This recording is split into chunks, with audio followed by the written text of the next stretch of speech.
I'm walking the wrong way. Like, very the wrong way. Like, I have to go to Orchard.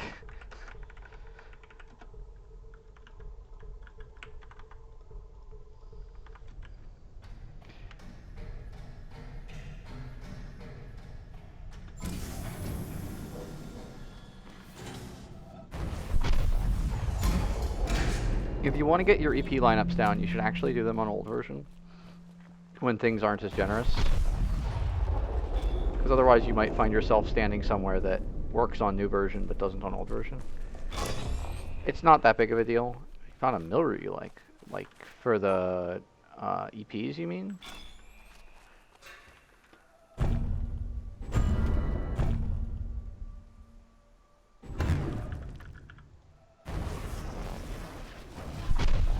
Like, what is there to route? I thought it was just following the route in the advanced guide, or is that not working for you?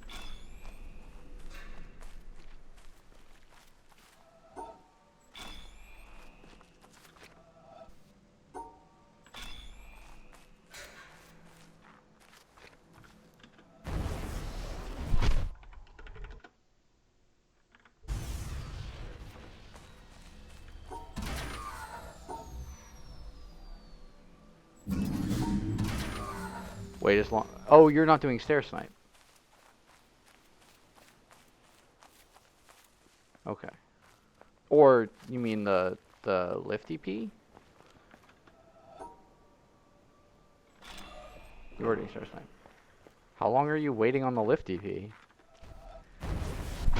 Like 2 seconds? 5 seconds?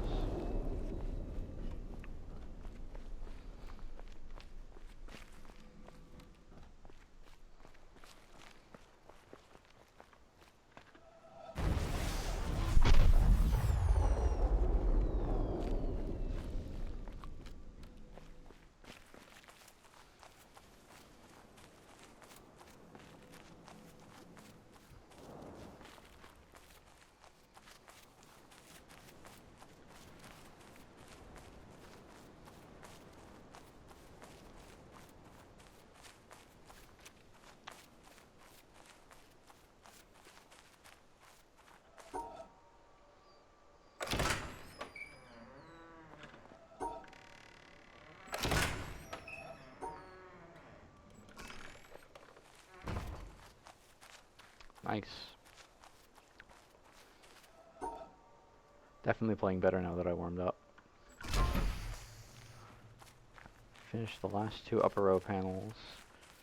Sure.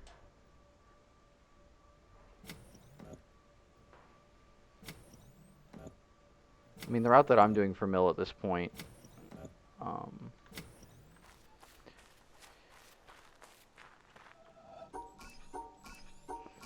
does, I think it's all of upper row while waiting on the lift. I don't remember exactly. Yeah, I think I do 1 and 2. Then I raise the lift, get the EP, and then do 3 through 8 on the timer. Warm. What warm? The weather? 31 does not sound like warm.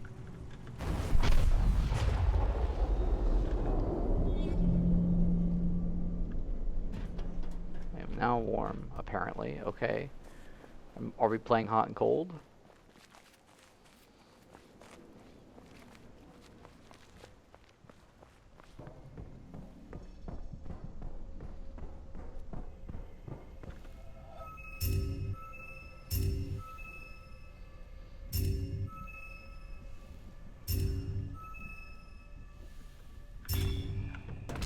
Oh. It's not usually a temperature thing, but yes.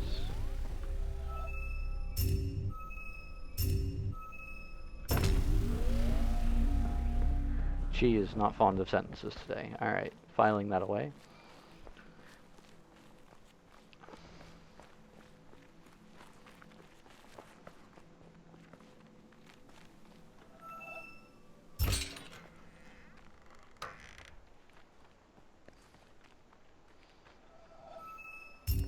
Then just tell your fingers not to push the enter key until your brain is caught up.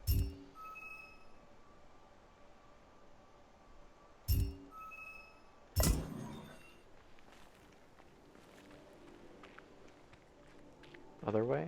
Oh. Tell your brain to not push the enter key until your fingers have caught up? That sounds wrong.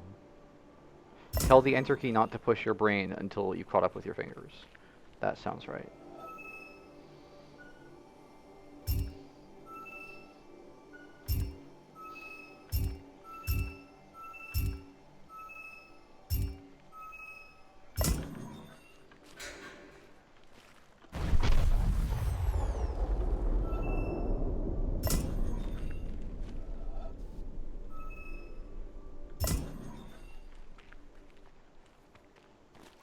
Very incorrect, you think? Okay, well, I'm sorry. I'll think about it more when I'm not puzzling.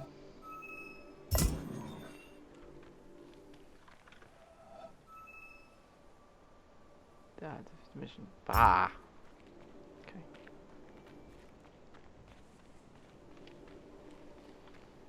The best plan.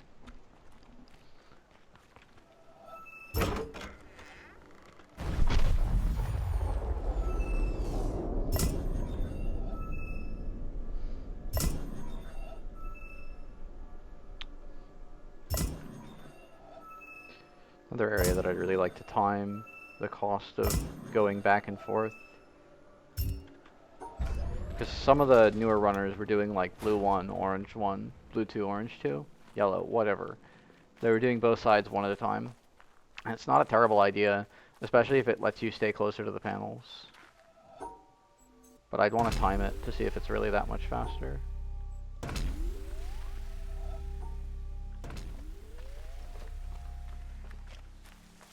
Tiny Tina? Are we playing Borderlands now? Isn't she the crazy one who wants to blow everything up?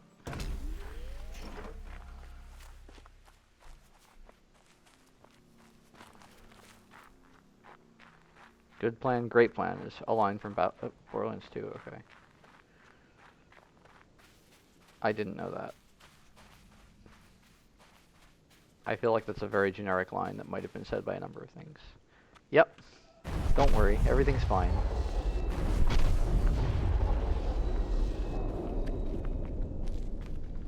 Yeah, I don't know if that's her cannon. That down.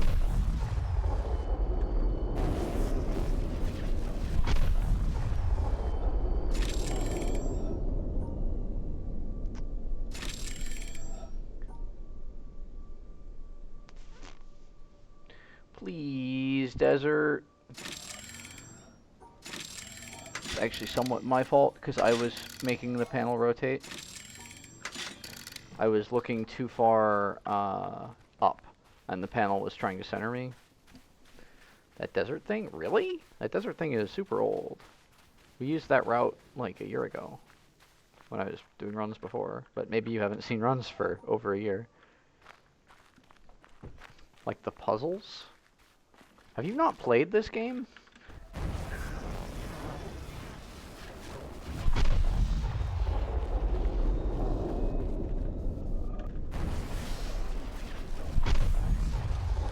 Thought you'd played this game. Maybe I'm confusing you with someone else. Okay.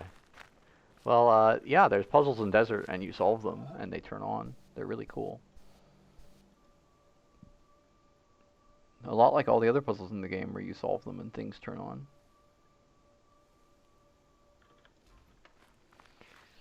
I mean, if you want to watch it, I'm not going to stop you, but... Tied gold again. I know that I'm like 30 seconds or 20 seconds behind Cyan at this point. So... there is plenty more time to be saved if I'm playing a bit faster. Definitely my symmetry is not as good as his.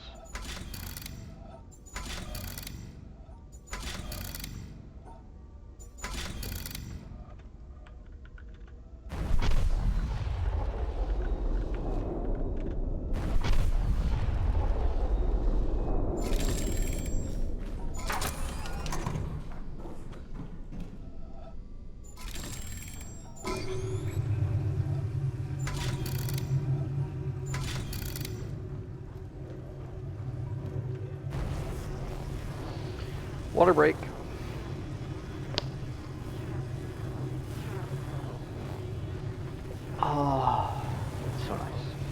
I am not chugging because then I'll have to use the bathroom.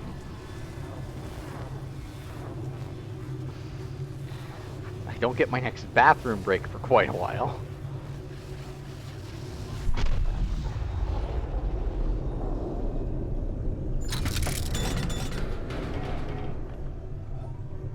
No.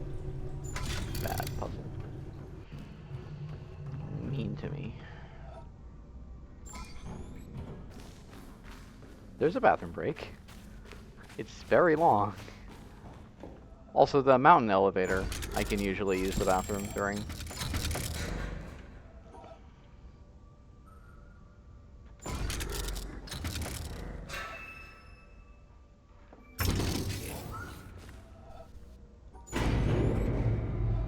Only if I do Eclipse, yeah. Possible time save, 25 seconds. I like it. Just don't fail stair snipe. What's the big deal?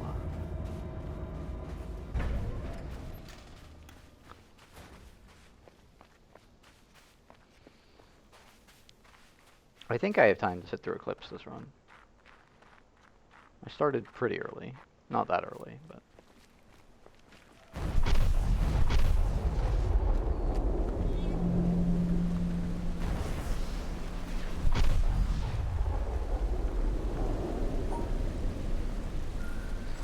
There's no guarantees it won't go horrendously wrong this time, too, but I'm hoping I won't fail stair snipe. That's a pretty basic trick now.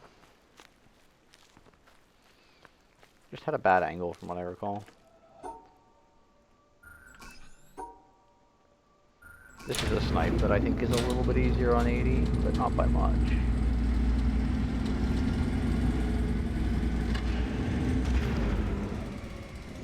Stair snipe is definitely easier on 80 though.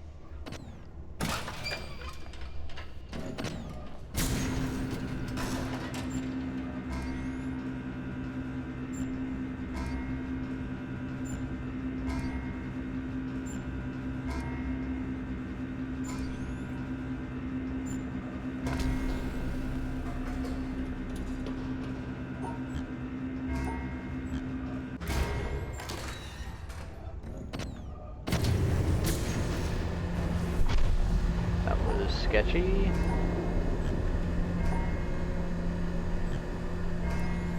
What the heck is going on?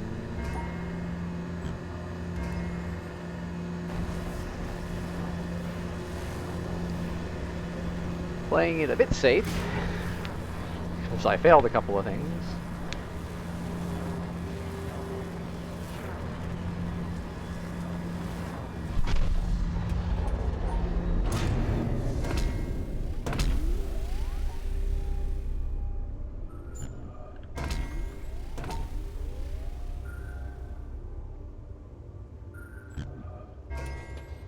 Nice. Almost all the time saved.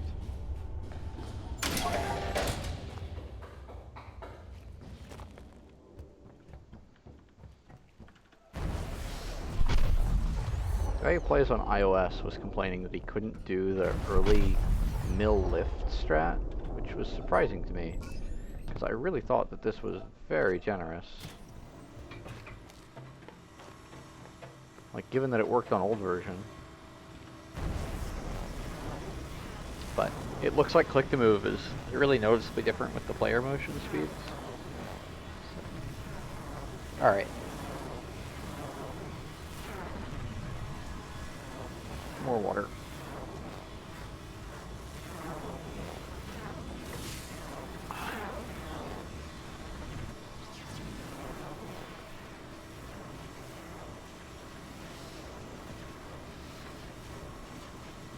A water emote? I'll think about it.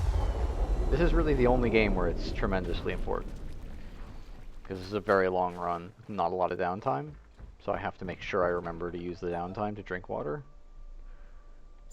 Otherwise, I will not be hydrated by the end of it. Which certainly does not help my ability to play.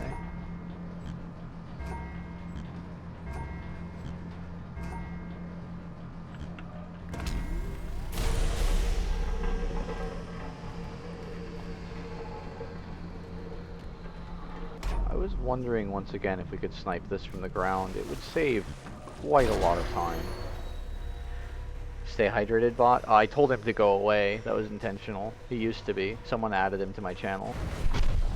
Fortunately, that bot has an opt-out feature. Unlike other websites, you can just say, I think the bots are required to let you say, I don't want to be a part of this.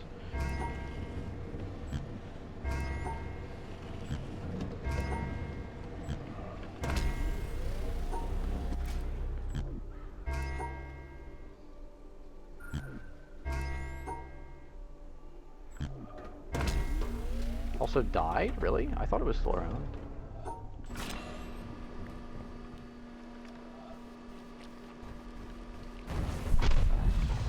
Maybe one of Twitch's updates eventually broke it. Or maybe it got banned.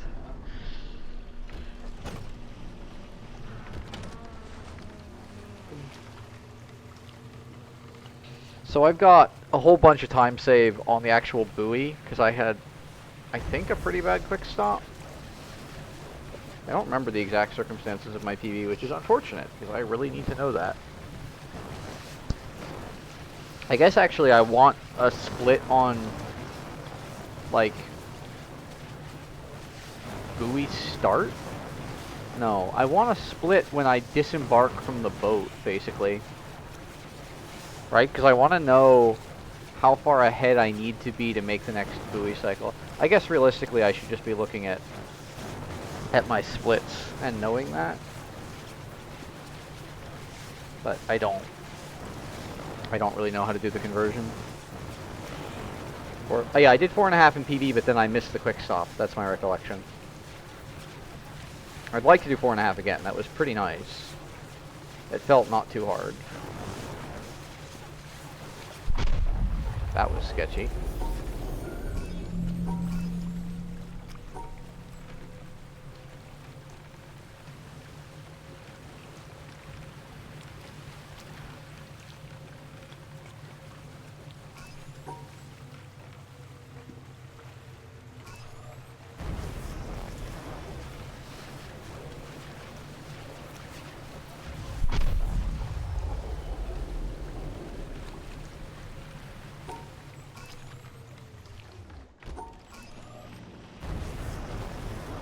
You had to worry about that EP? No, why would you worry about that EP? It's the freest one possible. Imagine doing that EP just staying on speed 5. Because we used to do that. I think I got it like 1 time out of 3 on old version when I was doing all audio logs and panels. It's super solid. This looks like an 1845. I think I saved enough time to make it.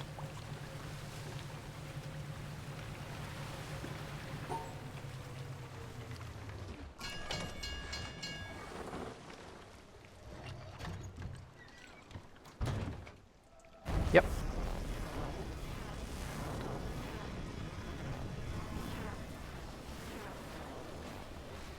I think. Oh, well, apparently something's wrong with my timing, but this is this cycle, the 45 cycle. Oh no, 19. Sorry. Of course, if it's a 1945, then the cycle's 19. 18, 15, and 19 are the two. Don't remember my own buoy cycles. There we go. Or 1858, whatever. I don't think we ever did the timings for it exactly, but it's pretty good. Buoy friend? Buoy is not friend. Buoy is enemy. Buoy is very mean to all of my runs.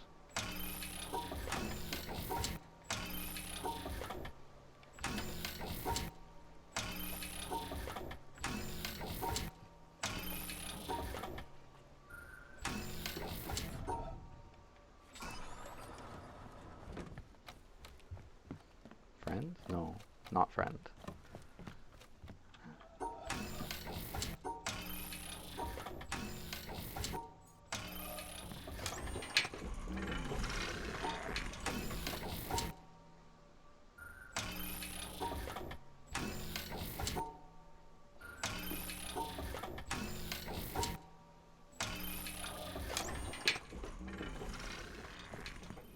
Almost forgot the route.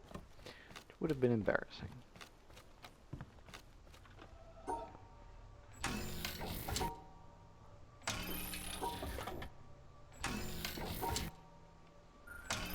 Nope. Just tried to skip that panel, which is not allowed. 100%.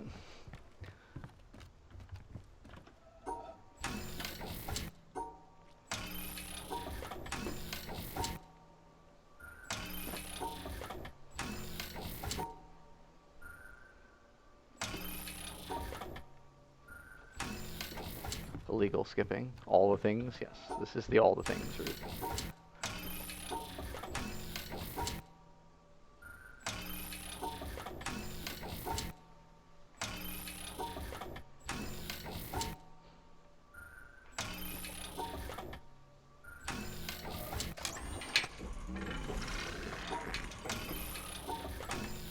I mean, you don't keep both feet on the ground when you walk, so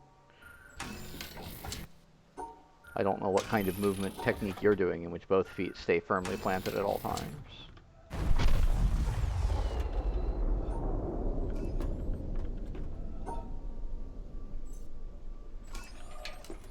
Pirouettes, maybe? Or no, that's a 1 foot maneuver, right? At least 1 foot on the ground. Yes, so no skipping or running. Just rapid walking. Power walking, which I think is what this guy does. Power walks at twice the speed that he walks. It's really impressive. What is he, like, walks at 4 meters per second or something? It's insane.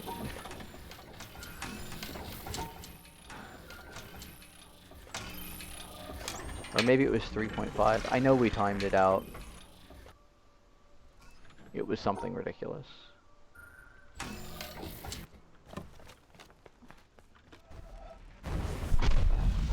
Oh, you fall a lot? Well, it would certainly help to not fall if you could keep your feet firmly planted on the ground. I do believe that.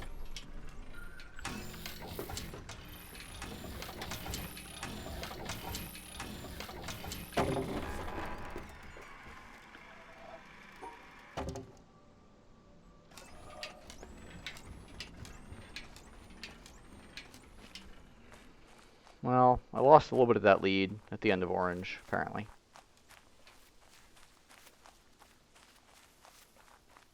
But I'm still maintaining most of it. And there's a decent bit more of it to be saved in town, I think. If I'm remembering correctly, where I made mistakes last run. Oi.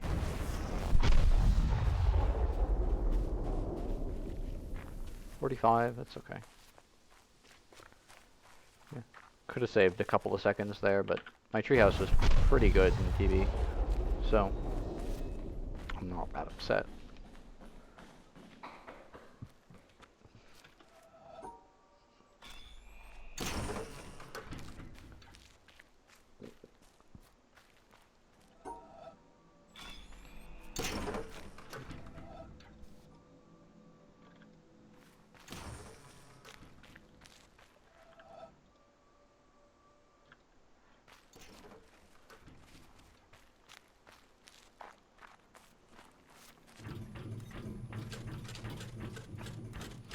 Wiggle, wiggle, wiggle.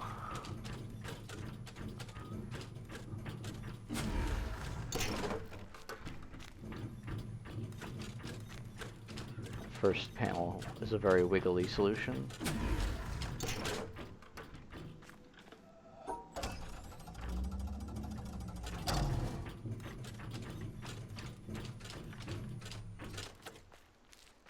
Just hoping I didn't accidentally trip the pressure plate there. I didn't. Good. Alright, time to not fail Bodhi P. Couchy P, whatever. The thing, the dumb thing, where I forget the thing and then lose the run because I forgot the thing. I also think I forgot in PB, so hey, more time save.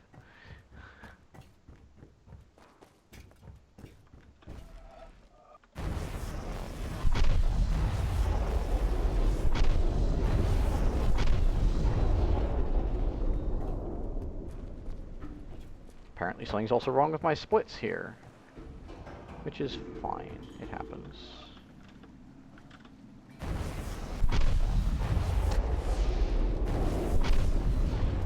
There's no way that I was that far ahead or behind.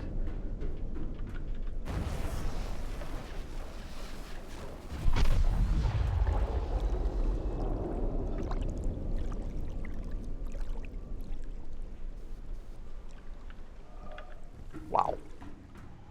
Unsplit one of the circle Ps and we're off a bit. Right, I remember. I went back and looked and got upset. Okay, the first segment is where this is. It's just right here.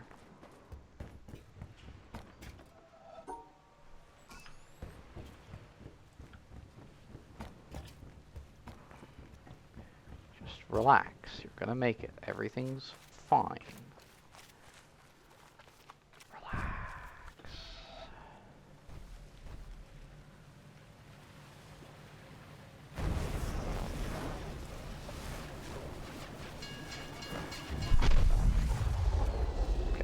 I did save a little bit of time there. I'm going to save a little bit more here because I'm going to not have to double back for discard. Nope, we do go down. We go down.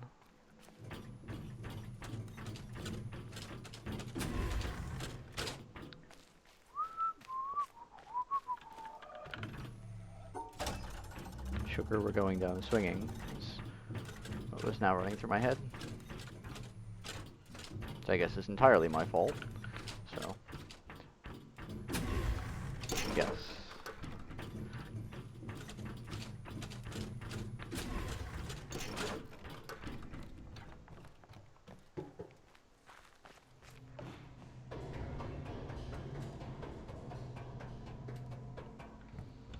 Surprised you don't get motion sick when I go up those stairs. Or maybe you do and you just look away. There's not a lot of static reference while I'm going down these, and there's some very fast turns.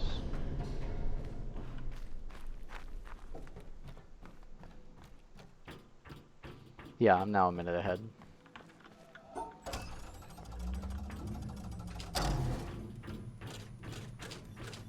That's from the discard, not forgetting it.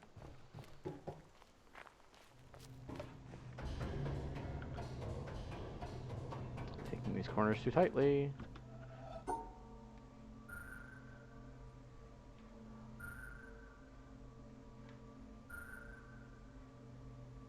Wait a minute. Uh-oh. Yup.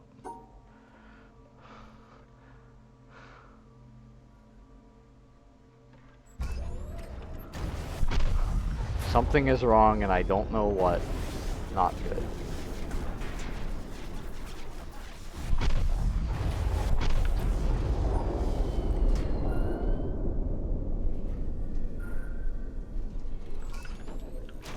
That was 10 seconds. Good talk. Speaking of discards, I remember this one. This one's not hard to remember. This is where I get it now. Stare at the screen, it's not great? Okay.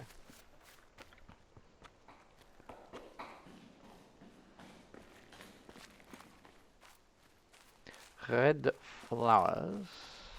I think it's that corner.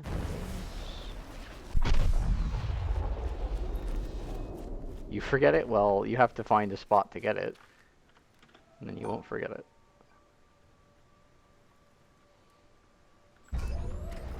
How was that goal?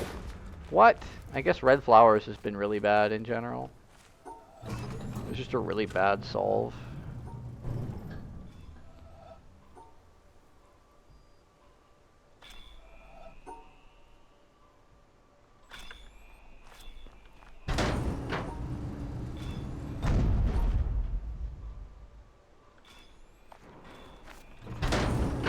Now I have the putative controller is good running through my head. But what will a putative controller find good? And will it be good for those he seeks to control? Answers to questions of these sort are said to call for value judgments. B.F. Skinner, 1975. Or whatever. Definitely don't remember all of it, but bits of it now are associated with that area. Good ol' ALP. helping me remember things that I otherwise would not. Not sure I wanted to remember them, but I sure do now. Why did that save? Okay, that's the wrong way to go. Squeaky door. Go squeak squeak. Down, in, out, up. Right, left, right. Hook, and then circle. 2, 2.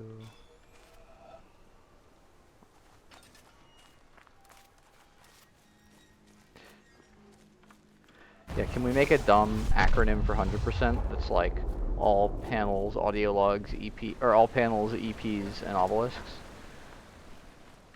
Blink. Like a cylindrical cow. Spherical cow. Spherical cow.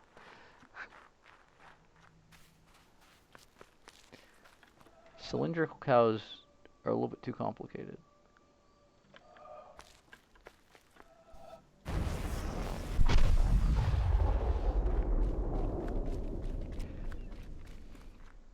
Where'd the S come from? No, and you can reorder them to make it more pronounceable.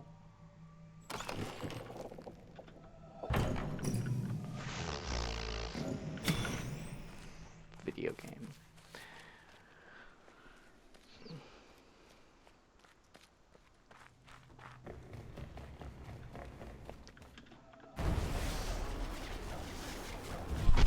Probably should have practiced this before I started, but you know, whatever. I'm sure it'll be fine.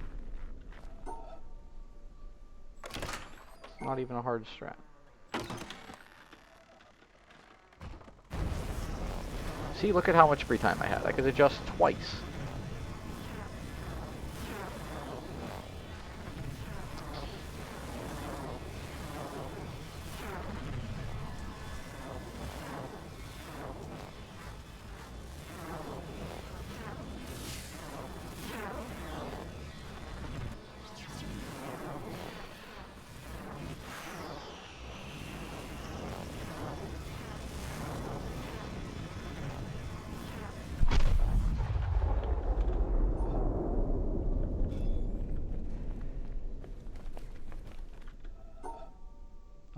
Please.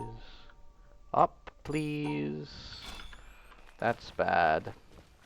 I'm gonna go back to the other strat. Because I don't trust my ability to clear this.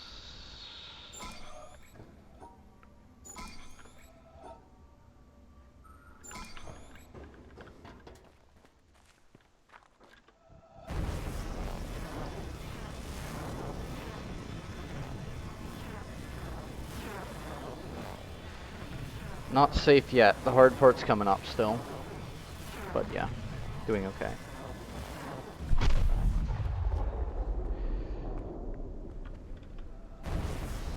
This segment is now very tight, which is fine. It has some good adjustment points if I screw things up. That was not very clean. I'm not sure it even saved me time over just snapping in.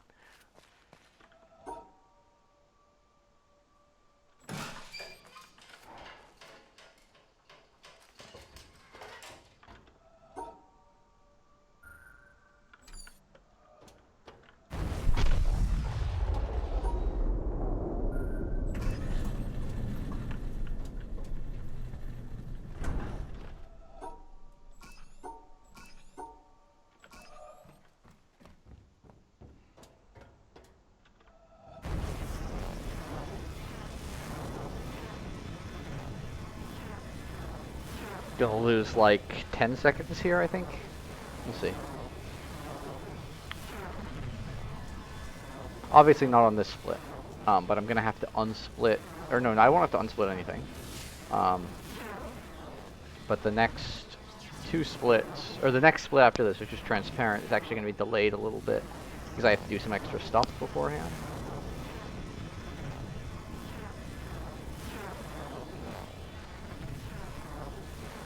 So it will take a bit longer, but that's fine.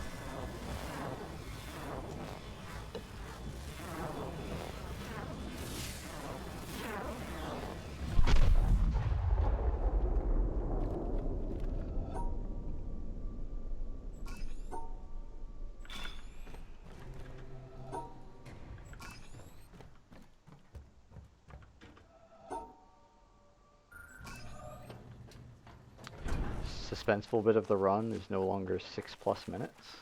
What do you mean? Oh, like, no, it was 4.5 when we did. I guess maybe it was 5. I don't remember what the route we took was. Just not going to question how I saved time there, because I shouldn't have.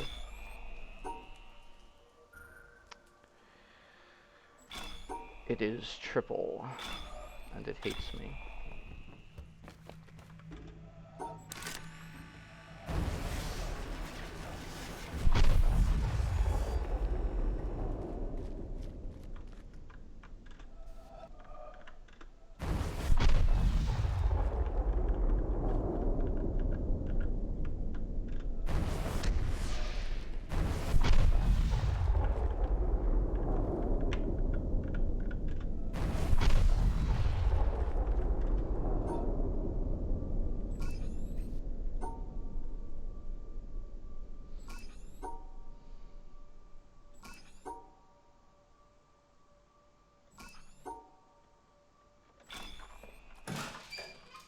Wire didn't split last time? Yes, that's true.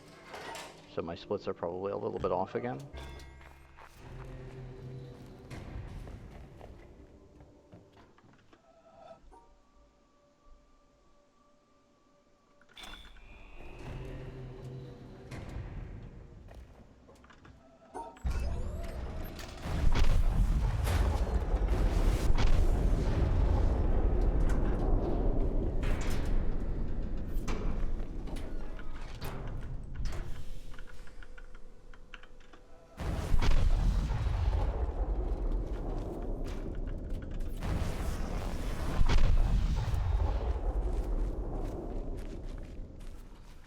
So we'll have to see when this facade triggers. But I think that was a pretty good town, actually.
Oh, come on.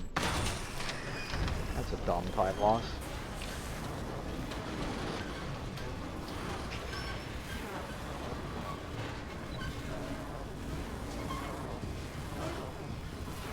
Alright, so I'm past, I think I'm going to be past 3918 at bunker elevator, because it's usually about a minute for bunker. So I'm definitely not catching the 41. Do I have to do laser? Yes, I do. Confused by my splits because it didn't have the EP in it. Maybe Bonsai isn't a multi-panel for some reason? I'd believe that. It's an obvious mistake. You know, it really helps when you solve the things you have to solve. Yikes. Thought I was done. I was very not done.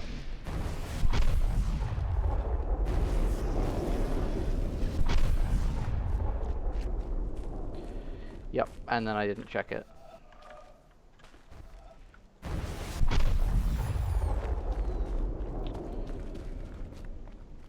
I was busy thinking about bunker elevator, which I shouldn't be doing.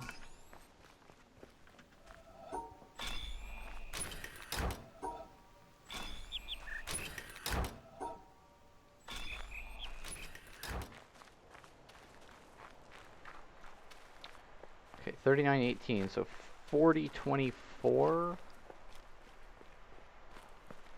is my cutoff point. If I'm before 4024, then I shouldn't go to CC, and if I'm after 4024, then I should.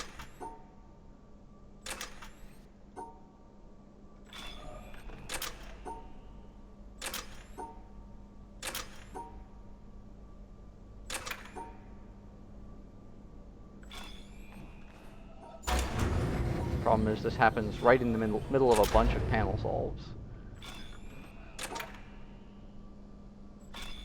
Okay, after 4024. What's my next timing window? 4136, so I am going to be going to CC here.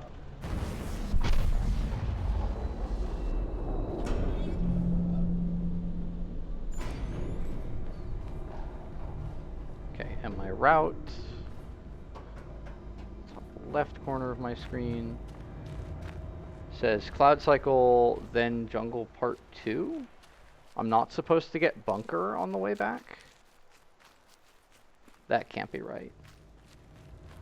No, it's gotta be, I've gotta be supposed to do Bunker Laser on the way back. That's part of the time save. Yeah. So I'm gonna do that. No, we must have. That was part of why that route was good. Well, regardless, I'm doing it. It's correct.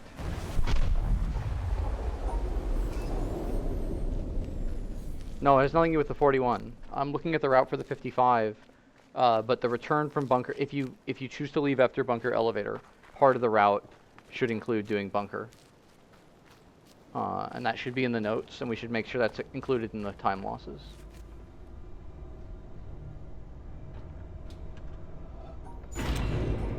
Looks like it does do some weird things to the splits, though.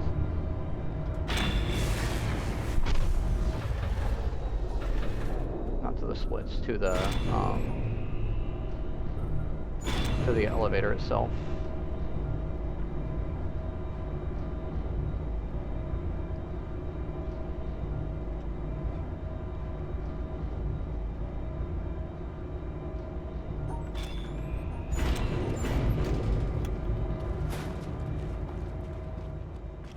Weird elevator? Yeah.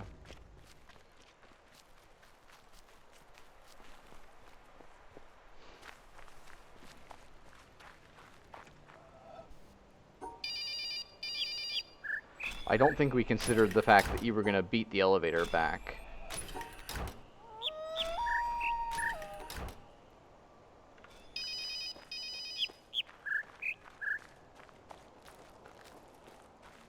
So I'm going to save almost all of that time back later, if not more. But it's going to be a lot later, so I'm going to be red for a while. I think... No, it's still worth it, because it's a 12-second time save, right? 6 seconds running both directions, and there's no way I lost 12 seconds waiting on the elevator there. And that was a pretty clean series of solves.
Well, I'm still saving time, despite being red, so that's also good.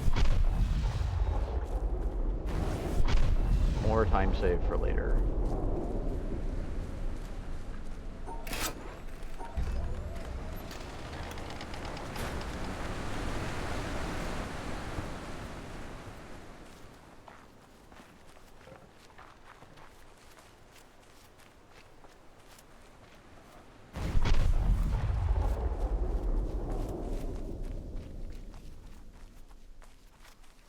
Save red time? Yes.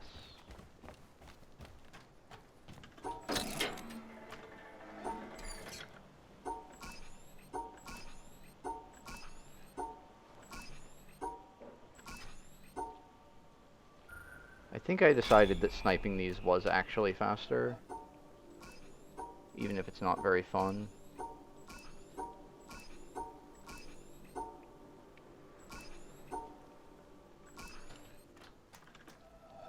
Oh yeah, I remember what I screwed up here last time. That's not correct. That's very not correct. Stop, stop, stop, stop, stop.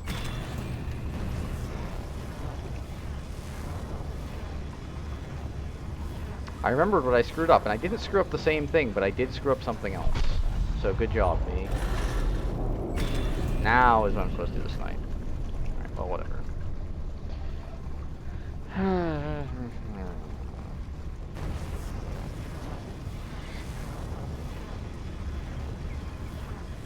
Well, it's more like don't accidentally walk off the bridge by mistake.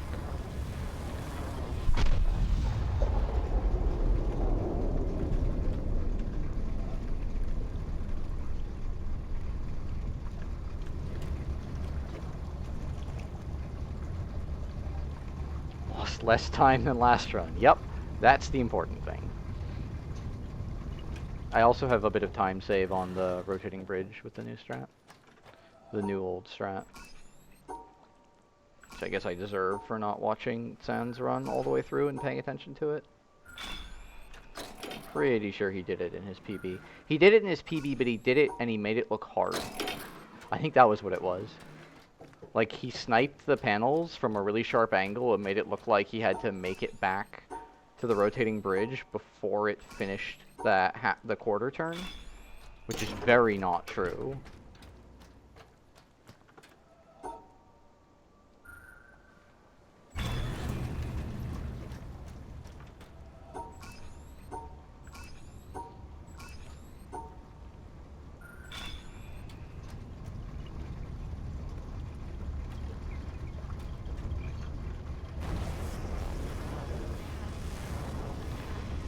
So this split should be the same. Just got on the bridge. Yeah, you have to just push to the corner. Being precisely in the corner is not that important. Like, it's good, but it's not that important. It just makes the EP more consistent because you're in a consistent spot.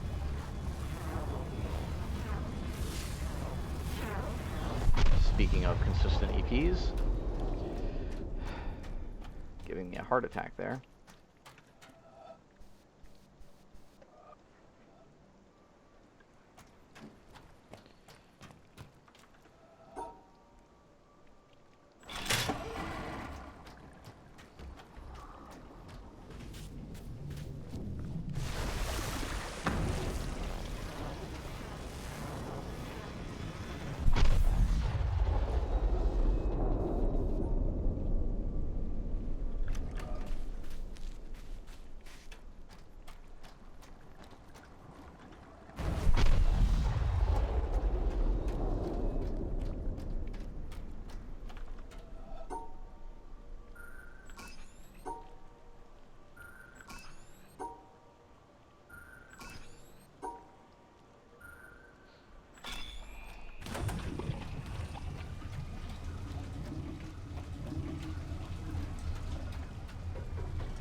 I was wondering if we had enough spare time here to grab this EP, but I don't, or this audio log, but I don't think we do. Like, you have a little bit of extra time here because we've gotten, or at least I've gotten fast enough that I can do all the underwaters without being even remotely close to missing it. But I can't get to purple and back. That's actually a lot of time. Like, I've got a spare 5 seconds here, but that's not that much time. I can't believe I'm, like, nearly breaking even, and I've done Cloud Cycle and Bunker Laser already. It's crazy. What a weird time to get the Cloud Cycle. It's really good. Like, I ran up and back, and that's a pretty mild time loss. And I'm gonna be nowhere near it right now, right? Like, if I was a minute faster here, I'd be nowhere near the 55. So, like, I'm not upset. It's just, like, hilarious to me.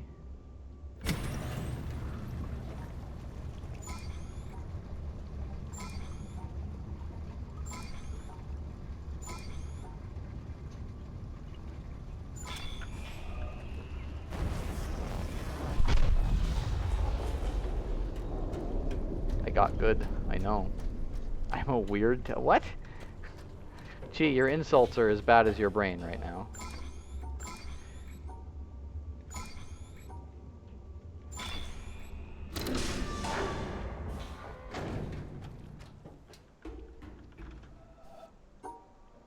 Tired was the subtext there, in case it wasn't obvious.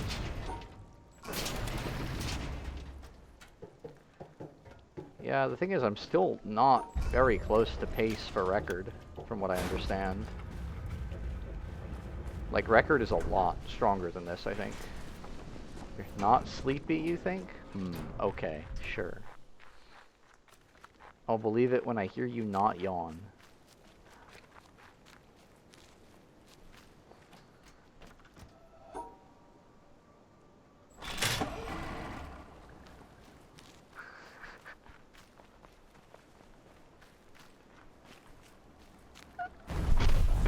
Yeah! That's the point. It's an easy fight to win, because I have a trump card.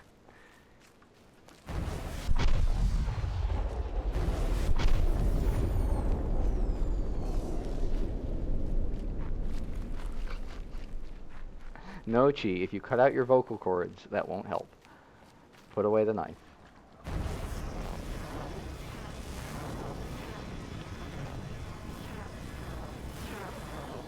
Oh, I get to save time twice. I get to save time once here, and then once again for Cloud Cycle in Mountain. Okay. So I'm actually closer to 2 minutes ahead, I think, right now.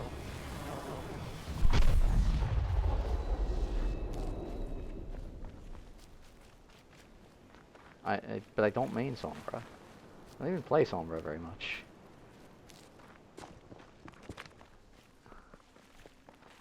Also, unable to hear that not in a Mexican accent. So, congrats, I guess. Okay, so there's the first 40 seconds of time save.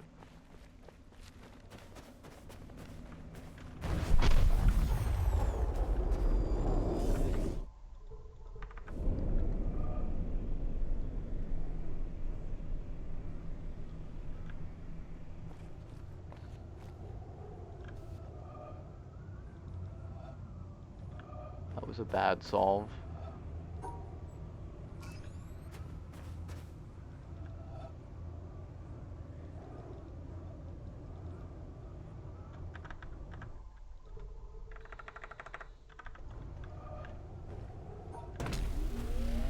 That was like second try, third try, pretty good. Overall.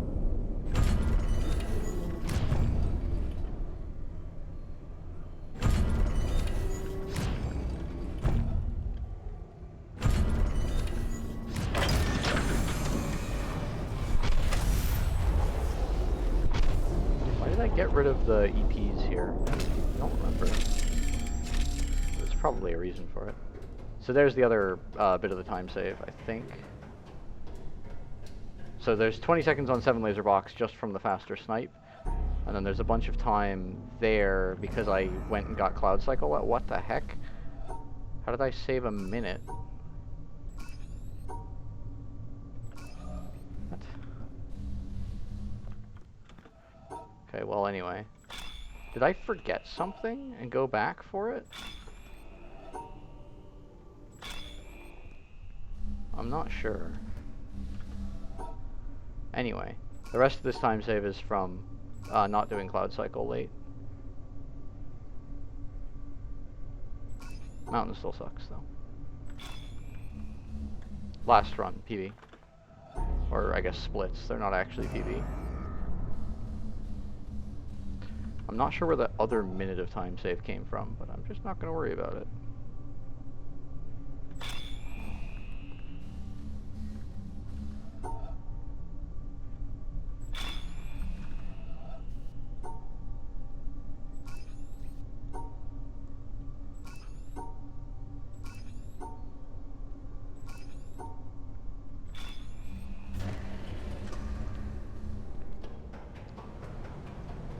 Forget vault or something? I don't think so.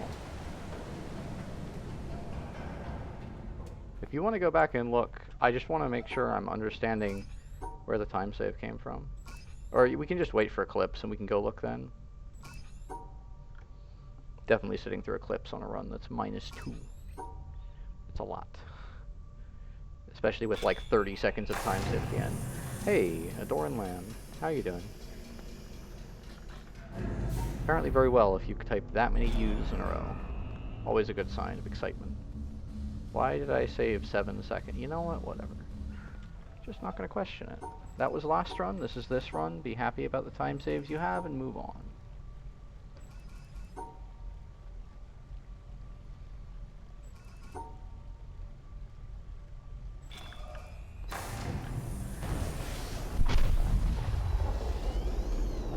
No looking at splits. Well, I am going to keep looking at splits, but I will not question why they sometimes say large numbers.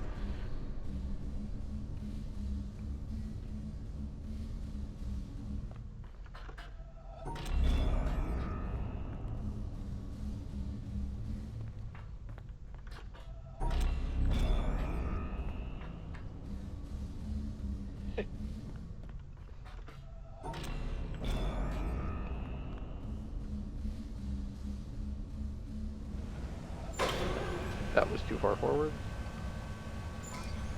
Alright. This one is just a water break. 20 seconds on floor 2. Okay, whatever.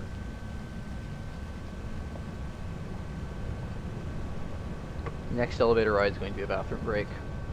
Or half of one, I'm not sure. We'll see.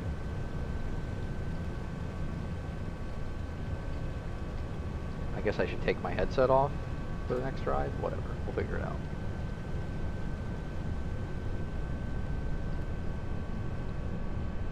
I'm not worried about it.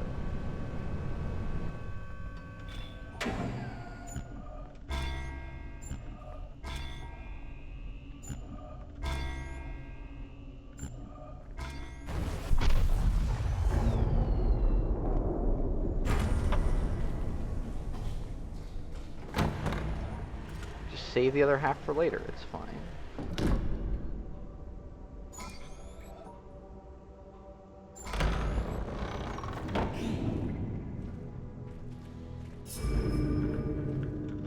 That wrong again.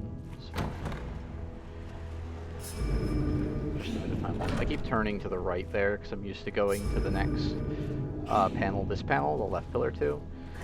But if I'm going to the right pillar, I actually want to turn the other way. I want to turn to the left, not to the right.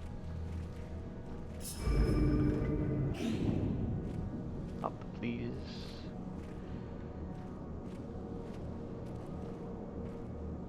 Don't do what you did to a cane. That looked very unfair.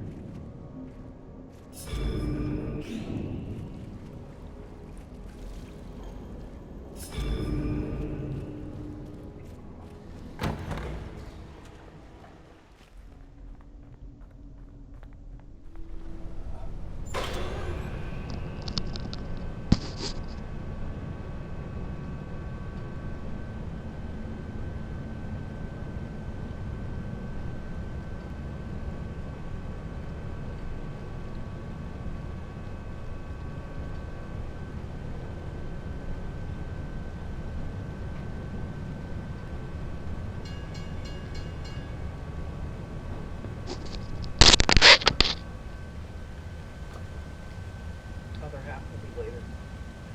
It's fine.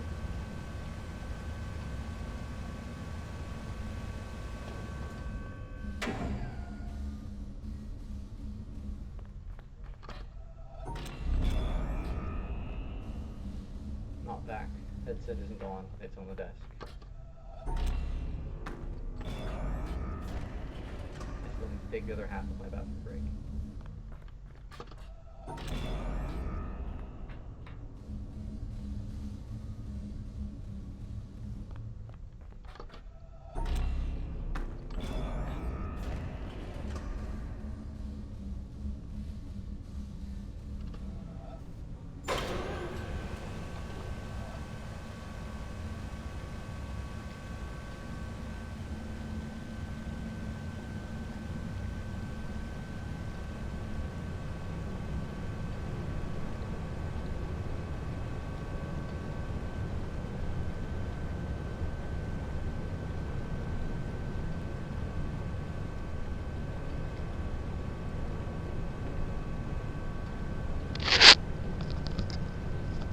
Okay, that was not fun.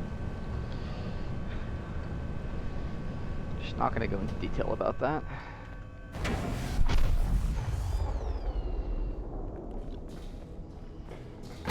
Not dead. Definitely didn't die.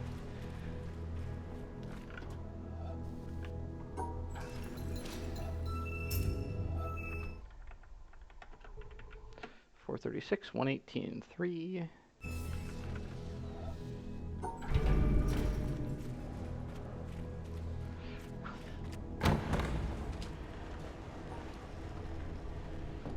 God. Why so serious?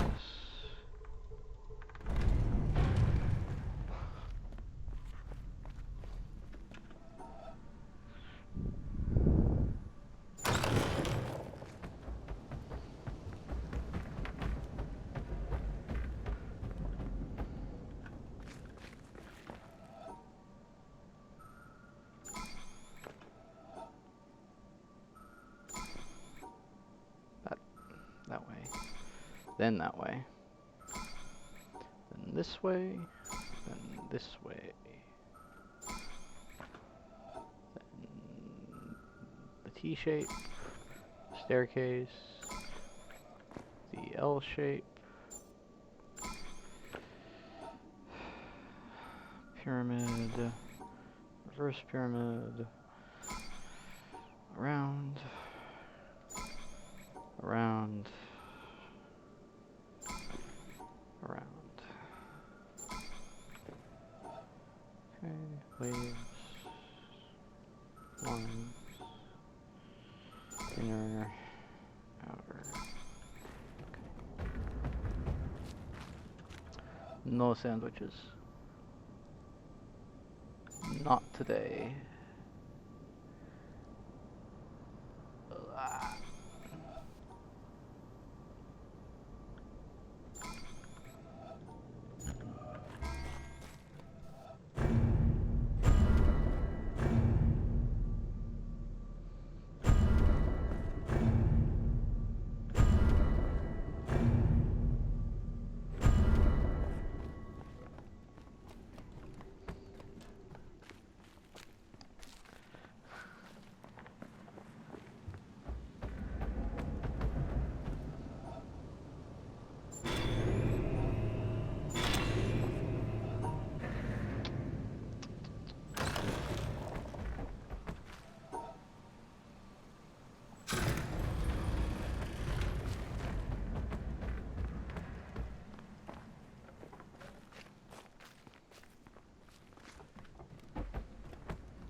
Really? Every time. And then I remember it one run, and then I'm like, oh, I'll remember it next run. And I don't remember it, and I get it wrong, and I lose 2 seconds.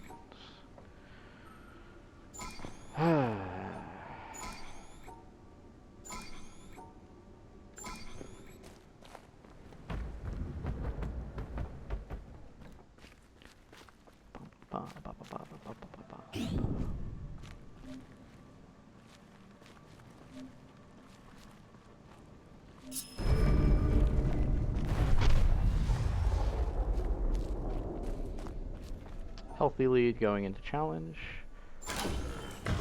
So many golds. Oh yeah. Yeah, I'm playing a lot better than I was last run at this time. Because last run I was really unhappy with my pace, and that usually makes me play worse. Like last run I was barely holding on, and I got a good challenge, and that got me ahead. But like, that's not a good feeling. Because you're not going to be able to consistently save time on challenge.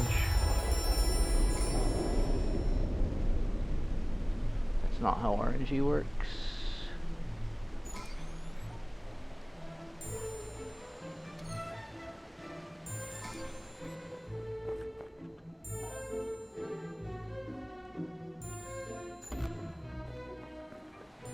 I'd like a better maze game. Thank you.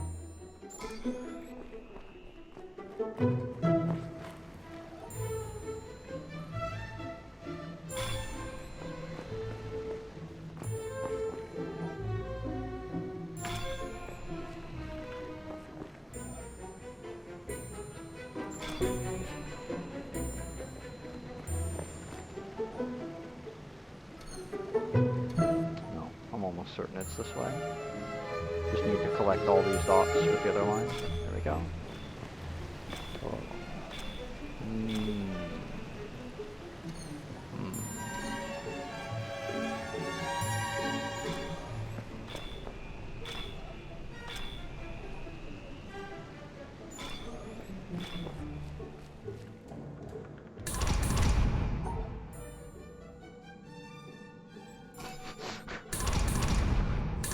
Like, this has got to be harder than that, and then it isn't, and then I'm just confused. Interesting. So this probably needs to be this way. That's what I was thinking, but it doesn't work. Can it be that? Yes, it can. Surely it's not that easy. Narrator, it was that easy.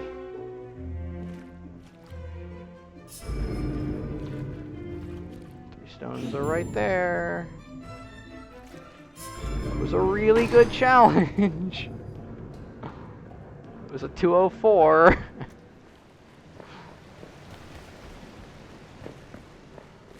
Like, my best challenge is a 140 something, and that's when I was grinding it to try and get a really good challenge. So anything that's sub 230 is really strong, and anything that's around 2 minutes is very strong. Okay.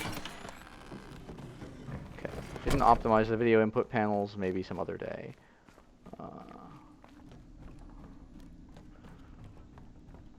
I don't have the Desert Elevator EP in here? That's weird. Why don't I have Desert Elevator EP in here?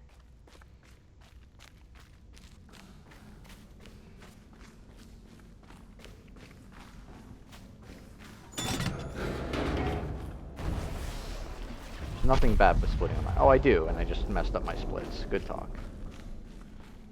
Alright. So, input 6 videos, then we're just going to start with Eclipse. And I want to get both doors during that time.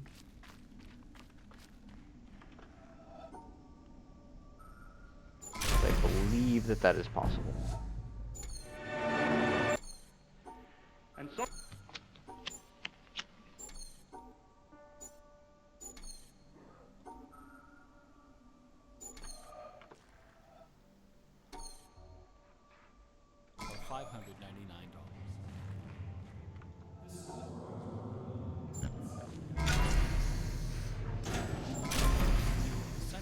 thriving commercial district.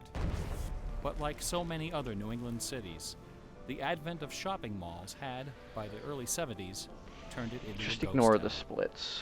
They don't know what they're Worcester's talking solution about. to this problem was decisive, to say the least. I'm gonna undo that split and The city's say it's elders probably apparently fine. decided that if they couldn't beat them, they would join them. That's And true. so, several No, square okay. blocks No, that at was the actually heart of the pretty city safe. were bulldozed into oblivion, The keyword is ghost. destroying dozens of family businesses, Once he says including ghost, the site of a pharmacy everything is once fine. operated by my great-grandfather. In their place was Ghost erected town. a vast 3-level shopping complex with cinemas and a food So I court. don't have a button to When mute the the dust game because I settled, didn't set that up only because I a wasn't few expecting to get this forlorn run today. blocks of the old Worcester remained And standing. I still might run this back. My Like, Radio there's Shack still a store bunch of time to come was off in of one this. those blocks.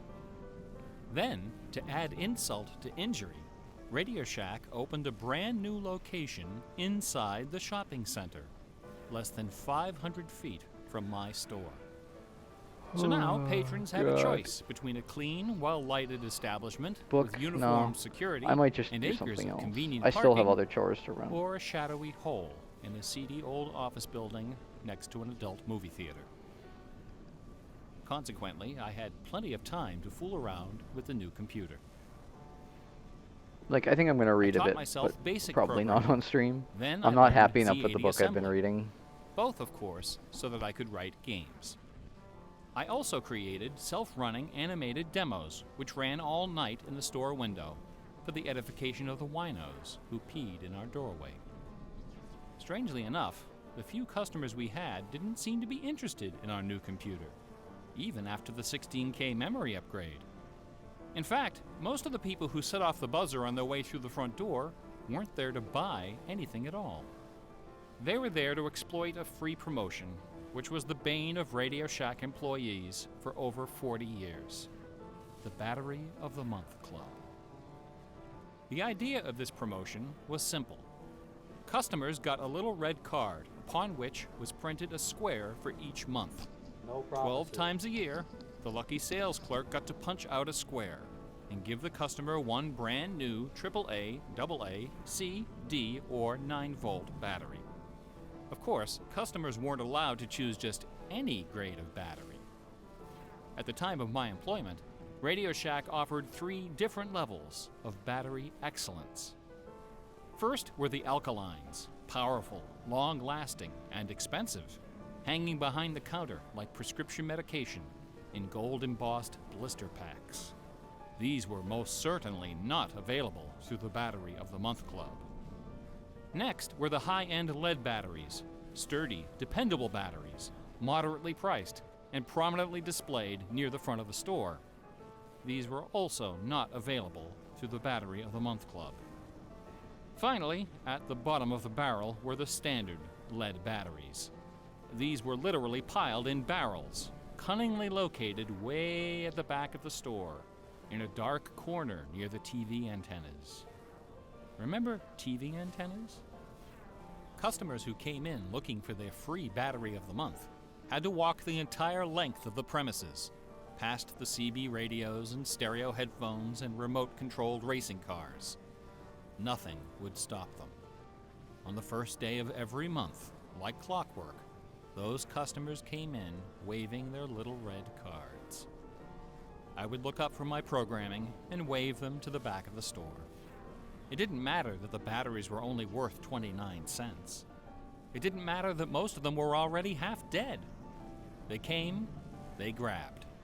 And as far as I can remember, not one of them ever paid for a damned thing. I was such a crappy salesman. I was young and foolish. I thought my education in game design was happening at the keyboard. I almost missed the lesson coming through the front door. Fortunately, I wasn't the only person fooling around with games on micros. All over the country, people like me were experimenting. Scott Adams was coding what would soon become the world's first commercial adventure game. Remember adventure games? My future employer, Infocom, was being founded, along with other legendary companies like Online Systems, Sirius, Personal Software, and SSI. Those were exciting times. Teenagers were making fortunes. Games were cheap and easy to build. The slate was clean.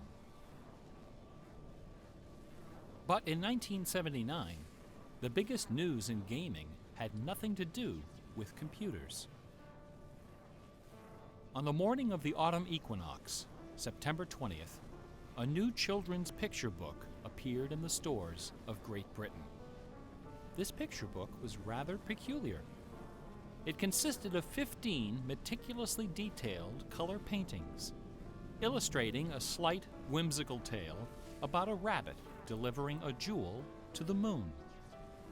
On the back jacket of the book was a color photograph of a real jewel, shaped like a running rabbit, 5 inches long, fashioned of 18-karat gold, suspended with ornaments and bells, together with a sun and moon of blue quartz. According to the blurb underneath, this very jewel had been buried somewhere in England. Clues pointing to its location were concealed in the text and in the pictures of the book. The treasure would belong to whoever found it first. The book was called Masquerade. It was created by an eccentric little man with divergent eyes and a talent for mischief named Kit Williams. Within days, the first printing was sold out, and the empire that never sleeps found itself in the grip of rabbit fever. Excited readers attacked the paintings with rulers, compasses, and protractors. Magazine articles and TV specials dissected the clues, floated theories, and followed with keen delight the reckless exploits of the fanatics.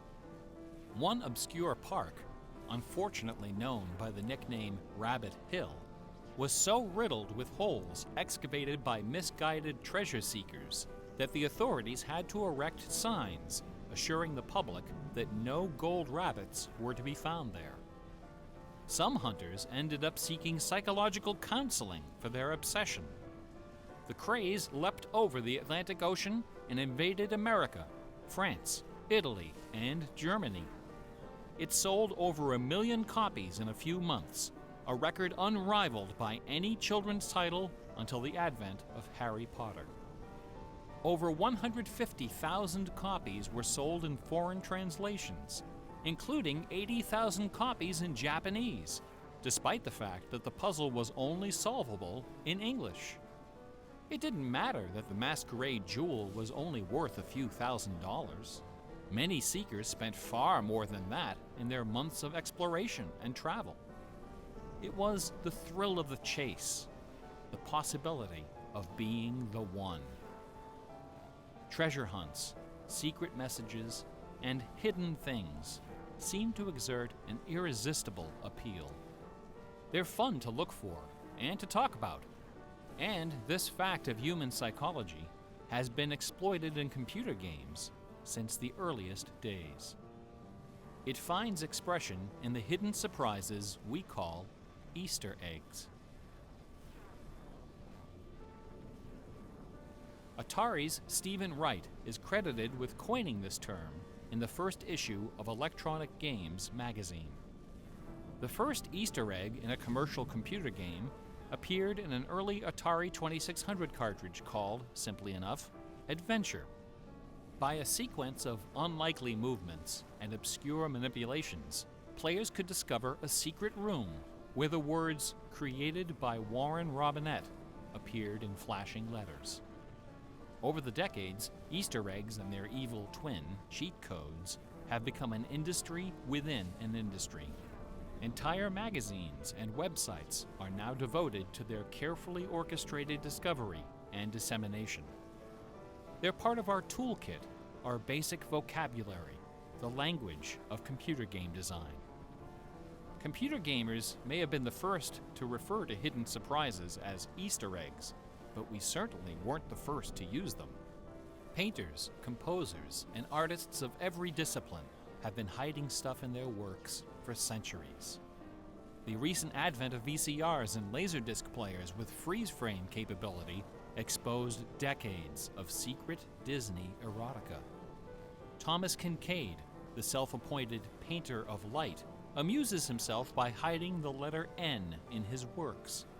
A number beside his signature indicates how many N's are hidden in each painting. Picasso, Dali, Raphael, Poussin, and dozens of other painters concealed all kinds of stuff in their paintings.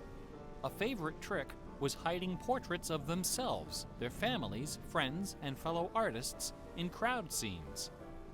El Greco loved dogs, but the Catholic Church forbid him from including any in his sacred paintings. So he hid them, usually within the outlines of celestial clouds. Composer Dmitri Shostakovich chafed under the political censorship imposed by the Soviet Ministry of Culture.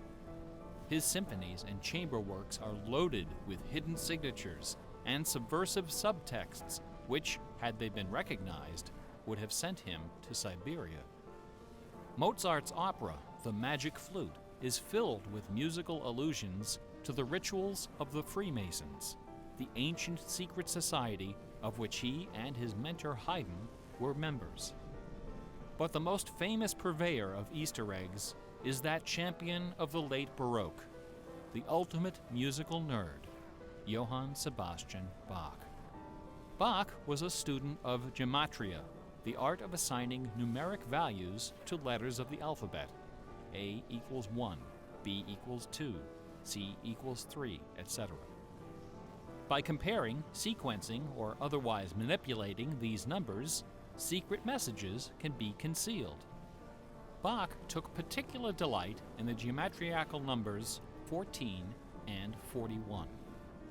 14 is the sum of the initials of his last name, B equals 2, A equals 1, C equals 3, and H equals 8. 41 is the sum of his expanded initials, J.S. Bach. These two numbers show up over and over again in Bach's compositions. One of the better-known examples is his setting of the chorale Vor deinem Thron. The first line of the melody contains exactly 14 notes, and the entire melody, from start to finish, contains 41. Another of Bach's favorite games was the puzzle canon.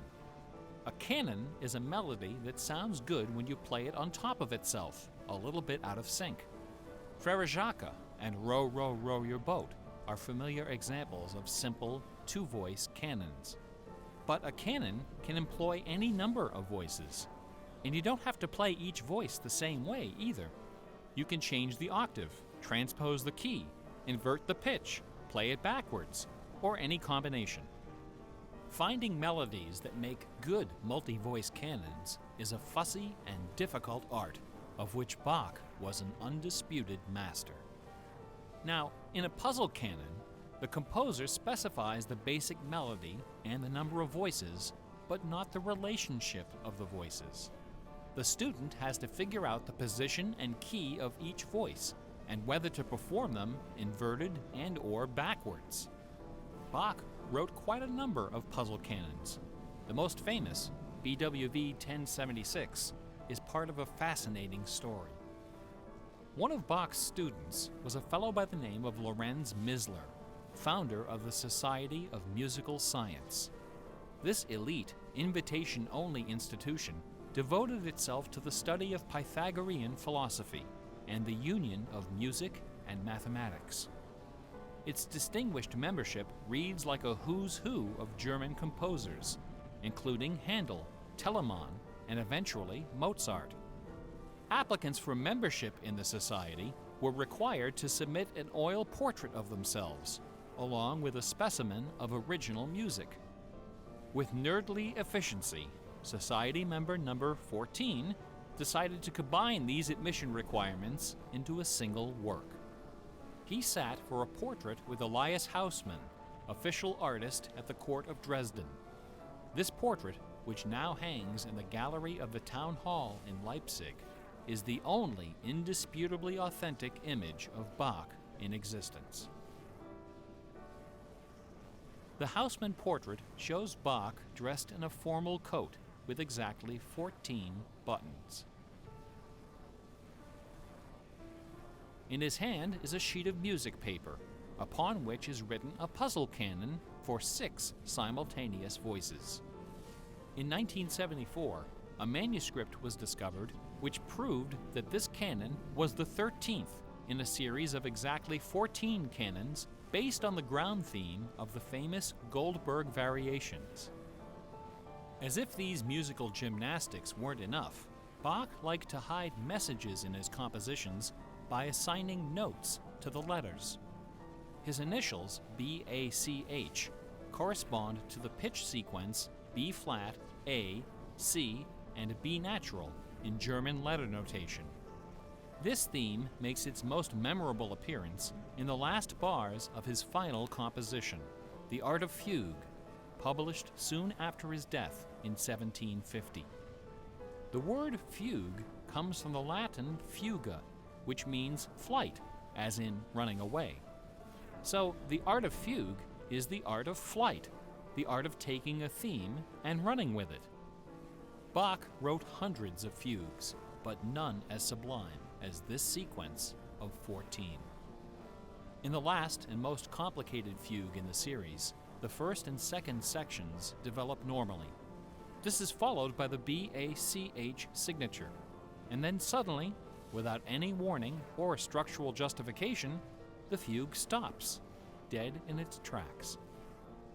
One of the composer's 20 children, His son, Carl Philipp Emanuel, claimed that Bach died moments after those last few notes were written. This story is probably apocryphal. The Easter eggs in Bach's music are a pleasant obscurity, known chiefly to professors and students of Baroque music. But in March of 2002, when this lecture was first delivered, those Easter eggs were the talk of the entire classical music industry. Sitting near the top of the classical music charts that month was a compact disc on the ECM label called Mortimer. It was performed by the Hilliard Choral Ensemble, together with a talented but, until then, little-known violinist, Christoph Poppen. The music on Mortimer is based on a geometrical analysis of Bach's Partita in D minor for solo violin. This analysis, by German professor Helga Thon, assigns numeric values to the duration of notes, the number of bars, and the German letter notation of the partita. In doing so, she claims to have discovered the complete text of several liturgical ceremonies encoded in the notes. The CD presented these hidden texts superimposed over the original music. The result was strangely melancholy, dark, haunting, and very, very popular. Quite a few music critics attacked this disc. They didn't buy Professor Thon's analysis, dismissing it as a combination of numerology and canny marketing. Their caution was not without basis. Numerology is a slippery slope down which many a fine mind has slid to its doom.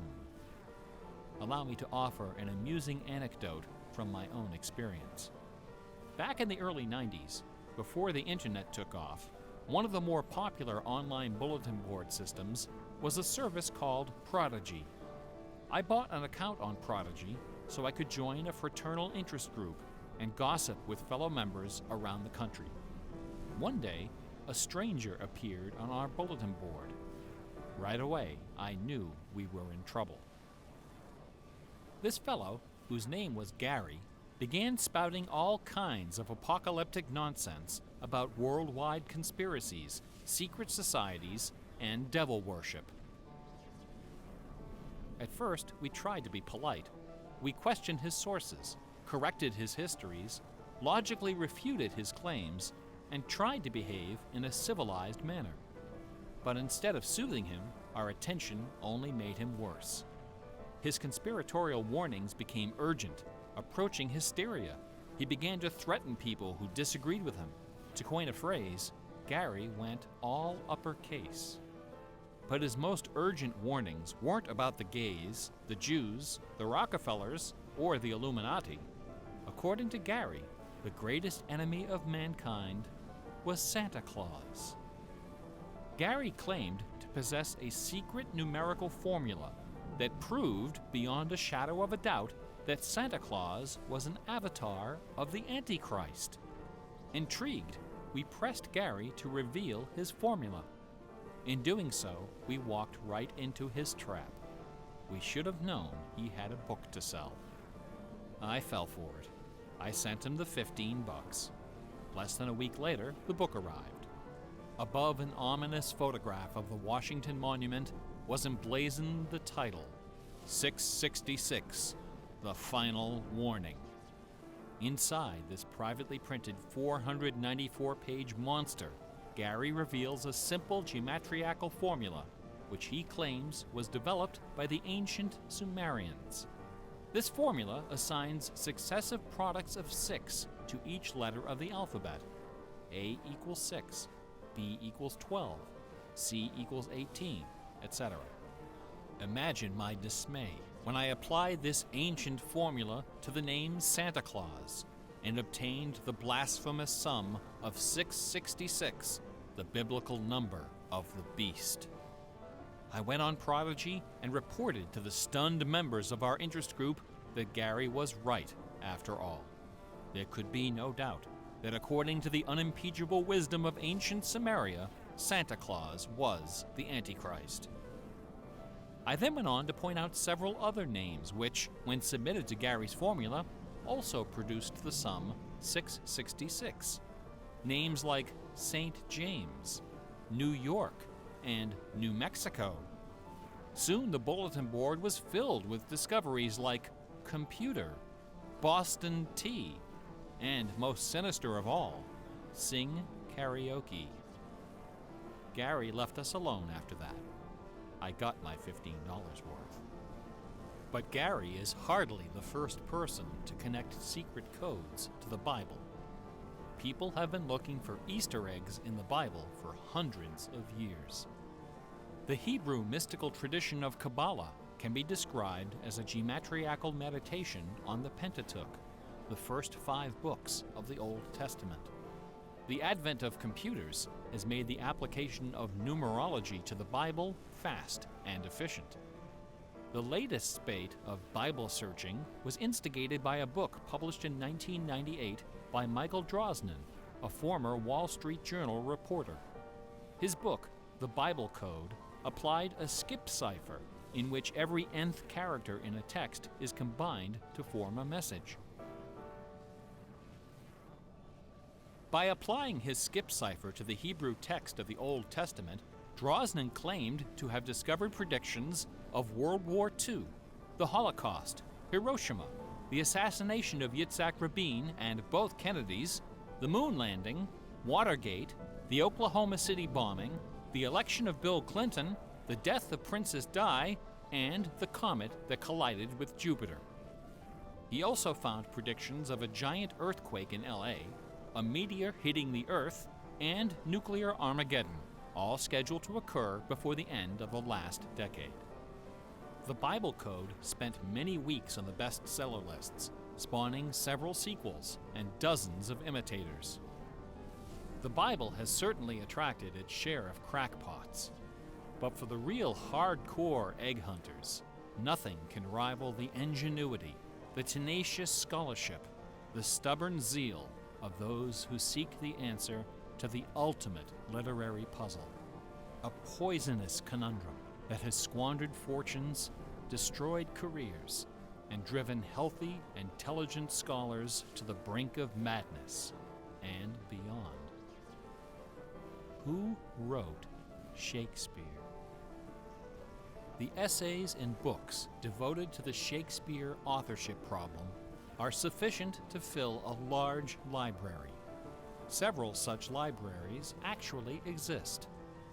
Not even a day-long tutorial, much less an hour lecture, can begin to do justice to this complex, bizarre, and dangerously tantalizing story.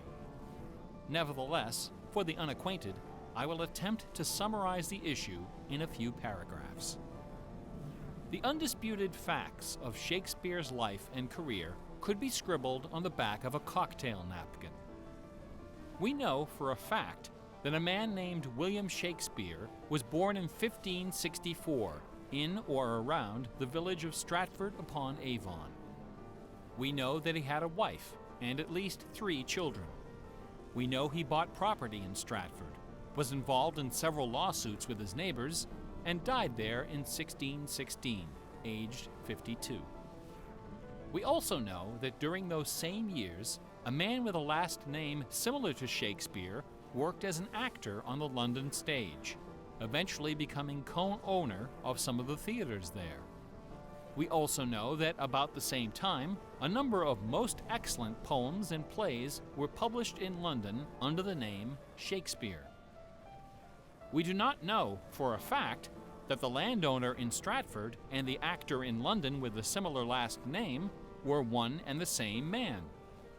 We do not know for a fact that either man had anything to do with the poems and the plays. All we know is that those poems and plays have, in the 400 years since their composition, come to be regarded as a pinnacle of Western culture. The works attributed to Shakespeare appear to have been written by a man or woman who knew something about just about everything. They're filled with references to mythology and classic literature, games and sports, war and weapons of war, ships and sailing, the law and legal terminology, court etiquette, statesmanship, horticulture, music, astronomy, medicine, falconry, and, of course, theater. Therein lies the problem. How could a farmer's son of uncertain schooling, from a mostly illiterate country village, a man of practically no account at all, wield such encyclopedic learning, with so much eloquence and wit, so much wisdom and human understanding? For the first 150 years, nobody questioned the traditional history of the bard. Then, in the late 18th century, Reverend James Wilmot, a distinguished scholar who lived just a few miles north of Stratford, decided to write a biography of the famous playwright.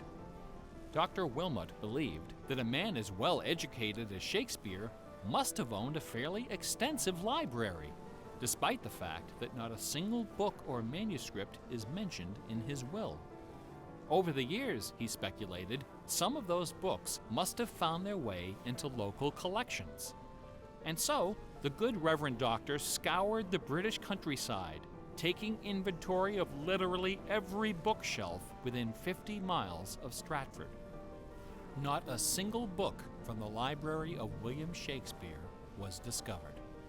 Neither were there found any letters to, from, or about Shakespeare. Furthermore, no references to the folklore, local sayings, or distinctive dialect of the Stratford area could be found in any of Shakespeare's writings. After 4 years of painstaking research, Dr. Wilmot concluded, to his own dismay, that only one person contemporary with Shakespeare of Stratford had ever demonstrated the wide-ranging education and expressive talent needed to compose those poems and plays. That man was the multilingual author, philosopher, and statesman, inventor of the scientific method, chancellor to the courts of Queen Elizabeth and King James, Sir Francis Bacon. Dr. Wilmot never dared to publish his theory, but before he died, he confided it to a friend, James Cowell, who, in 1805, repeated it to a meeting of the Ipswich Philosophical Society. The members of the society were suitably outraged, and the scandalous matter was quickly forgotten. Then, in 1857, a lady from Stratford, Connecticut, published a book called The Philosophy of the Plays of Shakespeare Unfolded. In this book, Miss Delia Bacon, no relation to Francis, claimed that the works of Shakespeare were written by a secret cabal of British nobility, including Sir Walter Raleigh and Sir Philip Sidney, as well as Sir Francis Bacon. Delia Bacon's book electrified the world of letters. Battle lines were drawn between the orthodox Stratfordians and the heretical Baconians. Literary societies and scholarly journals were formed to debate the evidence. Hundreds of pamphlets, newspaper articles, and essays were published defending each side and ridiculing the opposition with that self-aggrandizing viciousness peculiar to tenured academics. Armed with her explosive book, Delia Bacon journeyed to Stratford-upon-Avon and, unbelievably, obtained official permission to open Shakespeare's grave. However, when the moment came to actually lift the stone, Delia's self-doubt precipitated a catastrophic nervous breakdown. She later died penniless in a madhouse. Around 1888, things began to get a bit out of hand. U.S. Congressman Ignatius Donnelly of Minnesota became interested in the Shakespeare controversy. One day, browsing through his facsimile copy of the First Folio of 1623, he noted that the word bacon appeared on page 53 of the Histories and also on page 53 of the Comedies. He also noted that Sir Francis Bacon had written extensively on the subject of cryptography. Donnelly began counting line and page numbers, adding and subtracting letters, drawing lines over sentences, circling words, and crossing them out. The result was a complex and virtually incomprehensible algorithm, which he claimed was invented by Bacon to hide secret messages inside the First Folio. The greatest Easter egg hunt in the history of Western civilization had begun. Here are just a couple of the sillier highlights. A doctor named Orville Owen of Detroit constructed a bizarre research tool he called the Wheel of Fortune. This wheel consisted of two giant wooden spools wrapped with a strip of canvas 2 feet wide and 1,000 feet long. Onto this canvas, he glued the separate pages of the complete works of Bacon, Shakespeare, Marlowe, Greene, Peele, and Spenser, together with Burton's Anatomy of Melancholy. By cranking the spools back and forth, Dr. Owen could quickly zip across the pages in search of clues and cross-references. Employing a large team of secretaries and stenographers, Owen claimed to have uncovered a complete alternative history of Elizabethan England, as well as several entirely new Shakespeare plays and sonnets. Listen to this hidden verse, supposedly penned by the mighty bard himself, which inspired Dr. Owen to build his Wheel of Fortune. Take your knife and cut all our books asunder, and set the leaves on a great firm wheel, which rolls and rolls, and turning the fickle rolling wheel, throw your eyes upon Fortune, that goddess blind, that stands upon a spherical stone, that turning and inconstant rolls in restless variation. After publishing 5 thick volumes of this rubbish, Owen announced the discovery of an anagram, indicating that Bacon's original manuscripts were buried near Chepstow Castle on the River Wye. Owen spent the next 15 years and thousands of dollars excavating the bed of the river with boat crews and high explosives. He died before anything was found. A fellow named Arnsberg wrote an entire book based on the analysis of the significance of a suspicious crack in the tomb of Bacon's mother. A Ray of Sanity finally appeared in 1957. To those familiar with the science of cryptology, the name William Friedman needs little introduction. During World War II, Colonel Friedman was the head of the U.S. Army's Cryptoanalytic Bureau. He is credited with cracking the Japanese Empire's most sensitive cipher. After the war, the colonel decided to apply his expertise to the study of the Shakespeare ciphers. He interviewed several of the experts in the field and prepared a detailed scientific analysis, which he published under the title The Shakespeare Ciphers Examined. His conclusion? In a word, bunk. According to the standards of cryptologic science, not one of the hidden messages purportedly discovered in Shakespeare's works was plausible. The rules used to extract these messages from the texts were non-rigorous, wildly subjective, and unrepeatable by anyone except the original decipherer. The people involved were not being dishonest. They were channeling their preconceptions. They were trapped in a labyrinth of delusion, mining order from chaos. Anglers in a lake of darkness. Lear, Act 3, Scene 6. You would think that Friedman's cold and ruthless exposure would be enough to silence the heretics once and for all. Not a chance. The books and TV specials and websites and conferences and doctoral dissertations keep right on coming. I should point out that the Shakespeare authorship issue is not only the preoccupation of cranks and weirdos. A substantial number of respected authors and Shakespeareans have expressed serious doubts about the traditional origin of the plays. The list includes Nathaniel Hawthorne, Ralph Waldo Emerson, Walt Whitman, Henry James, Sam Clemens, Sigmund Freud, Orson Welles, and Sir John Gielgud. Living skeptics include the artistic director of the New Globe Theatre, Mark Rylance, Michael York, Derek Jacobi, Kenneth Branagh, and even that most revered and scholarly of contemporary Shakespearean actors, Keanu Reeves. The current leading candidate for the authorship is Edward de Vere, the 17th Earl of Oxford, a theory first proposed in 1920 by an English schoolmaster with the unfortunate name J. Thomas Looney. What is it about Bach, the Bible, and the works of Shakespeare that inspires this intense scrutiny? Nobody's looking for acrostics in Chaucer or Keats. There are no hit CDs of the secret chorales of Wagner or Beethoven. For the answer, we need to recognize the unique roles which the Bible and Shakespeare have played in the development of Western culture. No other single work of literature has influenced modern English more than the translation of the Holy Bible published in 1611 under the auspices of King James I. The King James Bible exemplifies the meaning of the word classic. It has been called the noblest monument of English prose, the very greatest achievement of the English language.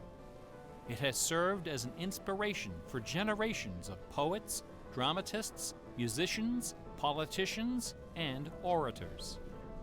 Countless people have learned to read by repeating the phrases in this, the only book their family possessed. Our constitutions and our laws have been profoundly shaped by its cadences and imagery. But even the glory of the King James Bible, compiled by a committee of 46 editors over the course of a decade, pales before the dazzling legacy of the Swan of Avon. The lowest estimate of Shakespeare's working vocabulary is 15,000 words, more than 3 times that of the King James Bible, and twice the size of his nearest competitor, John Milton. His poems and plays were written without the aid of a dictionary or a thesaurus. They didn't exist yet. It was all in his head. When Shakespeare had a thought for which Elizabethan English had no word, he invented one. The Oxford English Dictionary lists hundreds of everyday words and phrases which made their first appearance in the pages of the Bard. Addiction, alligator, assassination, bedroom, critic, dawn, design, dialogue, employer, film, glow, gloomy, gossip, hint, hurry, investment, lonely, luggage, manager, switch, torture, transcendence, wormhole, zany. Hamlet alone contains nearly 40 of these neologisms. Who today would have this audacity, this giddy exuberance of invention? Only one other English author even approaches Shakespeare's facility for coining new words: Sir Francis Bacon. In the modern era, the record holder is Charles Dodgson, better known as Lewis Carroll, who, interestingly, also happens to be the second most quoted author in English, after Shakespeare. Everyone has been profoundly molded by the influences of the King James Bible and Shakespeare. Like it or not, all of us peer at the world through the lenses of these great works. They are the primary source documents of modern English thought, the style guides of our minds. Contemplating these dazzling jewels of wisdom and eloquence gives rise to an extraordinary feeling, a potent, rare, and precious emotion with the potential to completely upset your life. An emotion powerful enough to make a man abandon his wife and children, forfeit career and reputation, lay down his possessions, and follow his heart without questioning. That sweet, sweet fusion of wonder and fear, irresistible attraction, and soul-numbing dread known as awe. Awe is the grail of artistic achievement. No other human emotion possesses such raw, transformative power. and none is more difficult to evoke. Few and far between are the works of man that qualify as truly awesome. It is awe that convinces a rabbi to spend a lifetime decoding Yahweh from the Pentateuch. Awe that sends millions of visitors each year to the pyramids of Giza, Guadalupe, and Mecca. It was awe that drove poor Delia Bacon to her doom. Now, please don't come away from this lecture thinking that the key to awesome game design is the installation of Easter eggs. Ordinary games with their contrived Easter eggs and cheat codes are like the Battery of the Month Club. You have to trudge down to the back of the store to get what you really came for. If superpower is what people really want, why not just give it to them? Is our imagination so impoverished that we have to resort to marketing gimmicks to keep players interested in our games? Awesome things don't hold anything back. Awesome things are rich and generous. The treasure is right there. One afternoon, I was sitting alone behind the counter at that old Radio Shack store. My boss had stepped out for some reason. An elderly woman walked through the front door. Like most of our customers, she was shabbily dressed, probably on a fixed income. I assumed she was there for her free battery, but instead, she placed a portable radio on the counter. This little radio came from the days when they boasted about the number of transistors inside on the case. It was completely wrapped in dirty white medical tape. The woman looked at me and asked, "Can you fix this?" Slowly, I unwrapped the medical tape, peeling away the layers until the back cover of the radio fell off, accompanied by a cloud of red dust. The interior of the radio was half eaten away by battery leakage and corrosion. I looked at the radio. I looked at the old woman. I looked back at the radio. I reached behind me, where the expensive alkaline batteries were hanging like prescription medication, and removed a gleaming 9-volt cell from its gold blister pack. Then I pulled a brand new transistor radio from a box, installed the alkaline, and helped the lady find her favorite station. No money changed hands. She left the store without saying a word. Awesome things are kind of like that.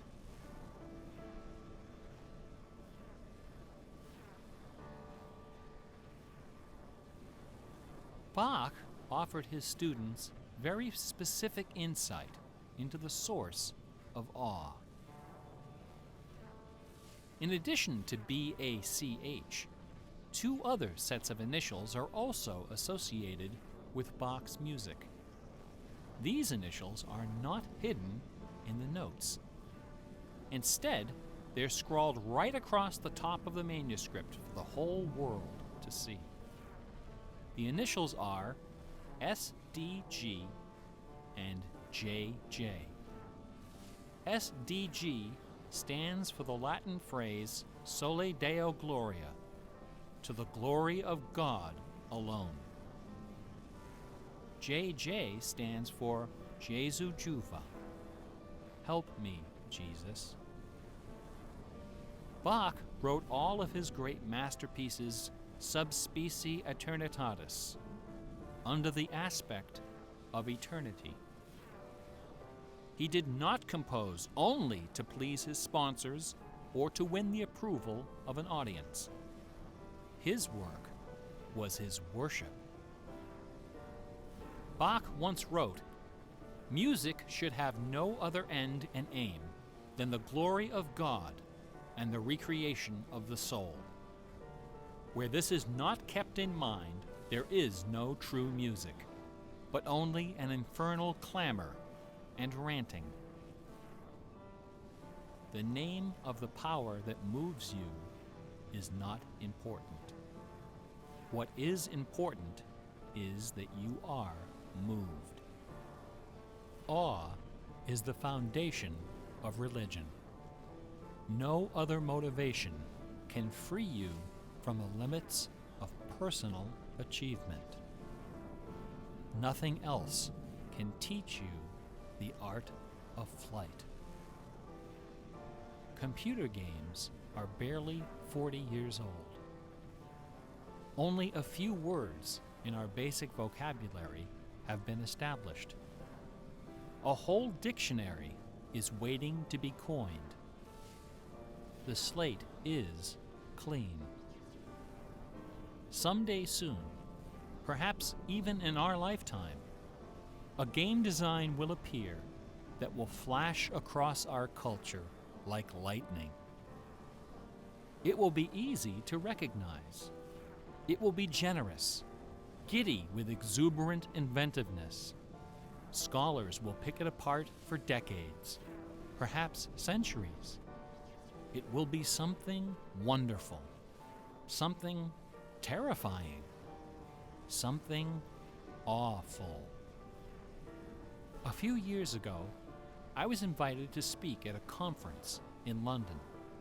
My wife joined me, and we took a day off for some sightseeing. We decided to visit England's second biggest tourist attraction, Stratford-upon-Avon. It was cold and rainy when our train arrived. Luckily, most of the attractions are just a short walk from the station. We visited Shakespeare's birthplace, a charming old house along the main street, which attracts millions of pilgrims every year, despite the complete lack of any evidence that Shakespeare was born there or even lived anywhere near it. We went past the school where Shakespeare learned to read and write, although no documents exist to prove his attendance. We visited Anne Hathaway's cottage, the rustic country farm where his wife spent her childhood, although no record shows anyone by that name ever having lived there. Sorry, what am I being Finally, moved by? we came to the one location undeniably associated with Shakespeare. Name of the power that moves you is Trinity not Parish important. or Church, something? on the banks of the River Avon, where a man by The that music. name Moved is by buried. the music. Aggressively. Ooh, interesting. This beautiful church is approached by a long walkway between rows of ancient gravestones. Okay, shaded so by after this, tall I'm going to trees. go to the front, The entrance door do is surprisingly window tiny. and door, No then cameras are allowed inside. church, go to the back, come to the The front. interior No, I is should do dark church first. and quiet. Despite the Yeah, presence go to the of front, do church busloads EP. of tourists, the atmosphere is hushed and respectful. Then do the 3 window a door few people are seated in the and, pews, deep in prayer. catwalk. An aisle Then leads boat, up the stu- center boat of the church. stuff. The left side of the altar is brightly illuminated. On the wall above is a famous bust of the bard, No, quill in EP. hand, Window door gazing EP. serenely Yeah, so that's at with the church. crowd of pilgrims. Church should be tractor and On the looks great. floor beneath, surrounded by bouquets of I flowers, still got like 6 minutes. at the 5 very minutes spot where Delia Bacon lost her mind, the gravestone of William Shakespeare bears this dire warning. Good friend, for Jesus' sake, forbear to dig the dust and close it here. Blessed be the man who spares these stones, and cursed be he that moves my bones. Every year, 3 million pilgrims arrive from every nation on earth to approach this stone and consider the likeness of a man whose body of work can only be described as awesome. By contrast, the right side of the altar is dark and featureless. Nobody of any consequence is buried there. The only point of interest is a wooden case of simple design, carved of dark oak. Inside the case, sealed beneath a thick sheet of glass, lies a large open book. A plaque on the case identifies this book as a first edition of the King James Bible, published in 1611 when Shakespeare was 46. Not many pilgrims visit this side of the altar.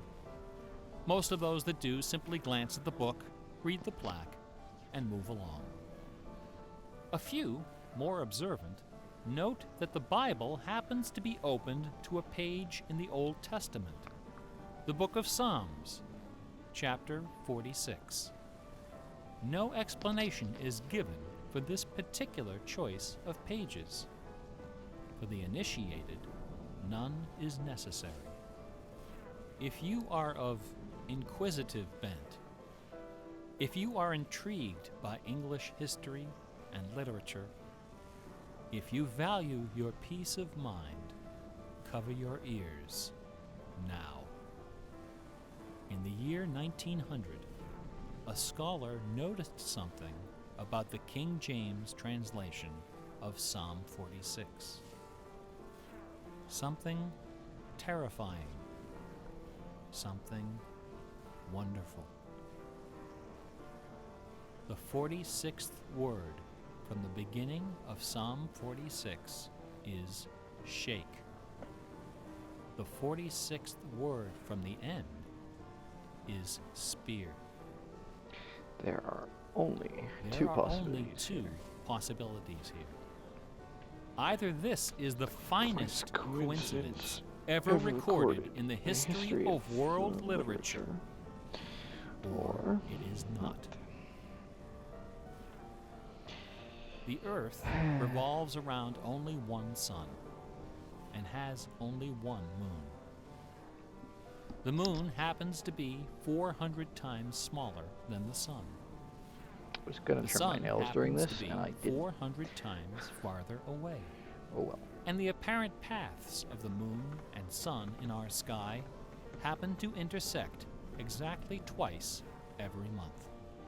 Which means that every now and then, at long yet precisely predictable intervals, the lunar disk slips across the face of the sun and just barely conceals it for a few wonderful, terrible minutes.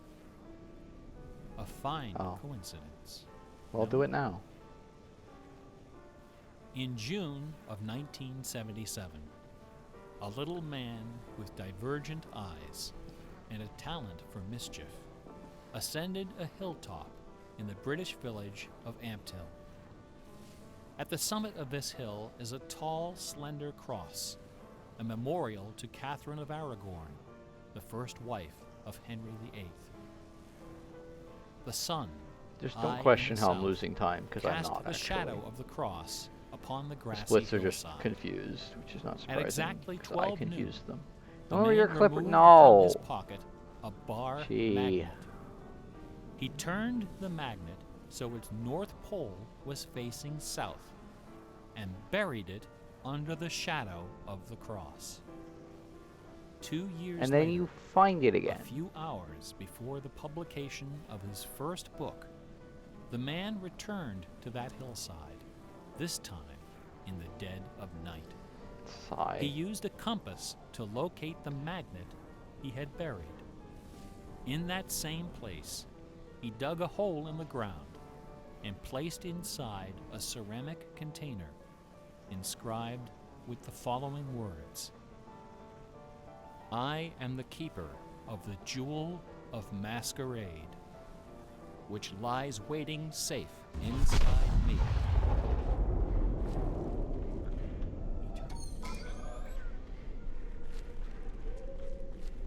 What's Jungle Video?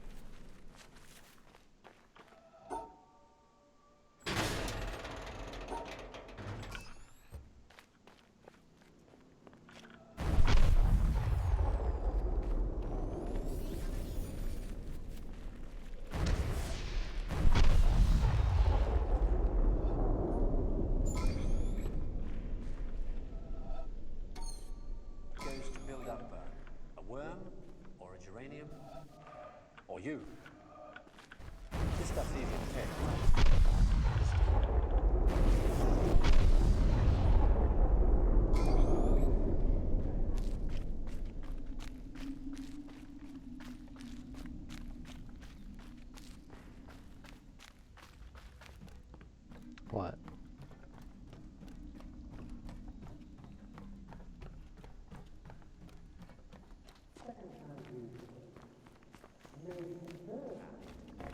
by your interpretation of them.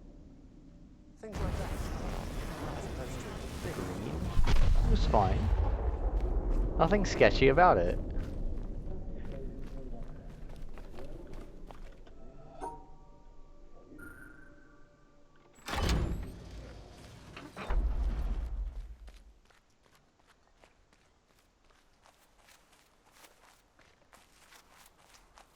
This run, it was probably the most sketchy thing. I don't think anything else really bad happened this run. Like, Windmill was pretty clean.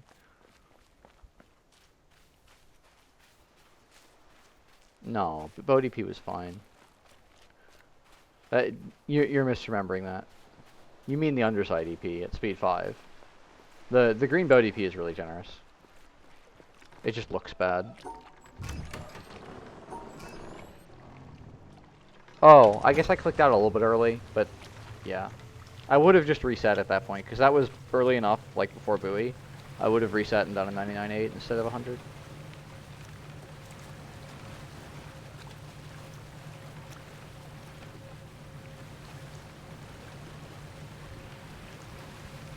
One, two.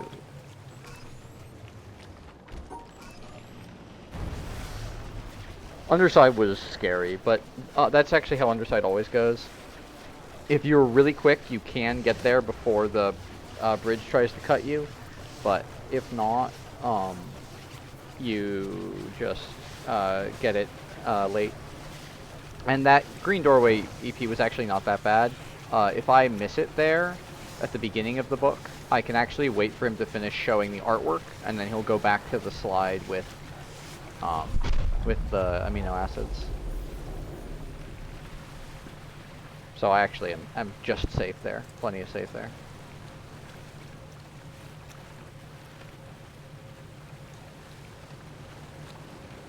Beep, beep, beep, beep, boop.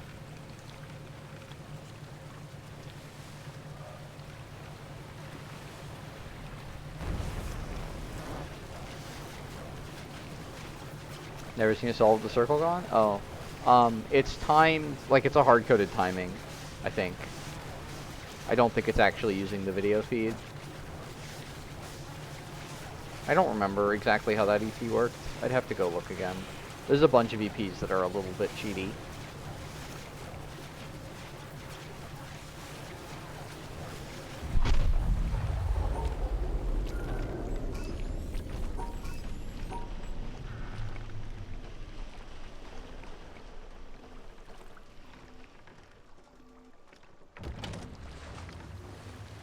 Yeah, the Boathouse CP is great, because there's the Boathouse CP, basically there's just 3 points on it. That's all. And as long as you hit those 3 points, it works.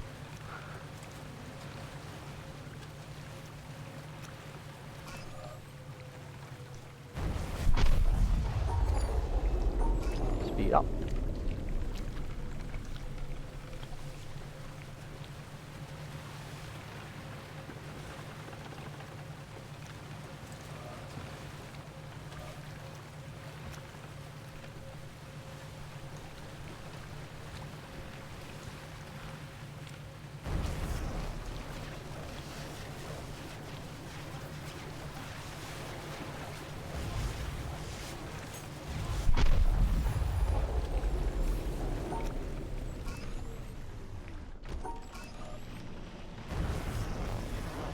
I might be going a tick too far here. I'm actually not sure. I really need to spend some time figuring out and mapping out the boat map and learning exactly where everything needs to go. I think I'm picking the right tick, but it's hard to tell sometimes. Wrench Crate is very nice now, though it wasn't that bad before. But it's always nice to get EPs while stopped. That's really nice. Really a big deal.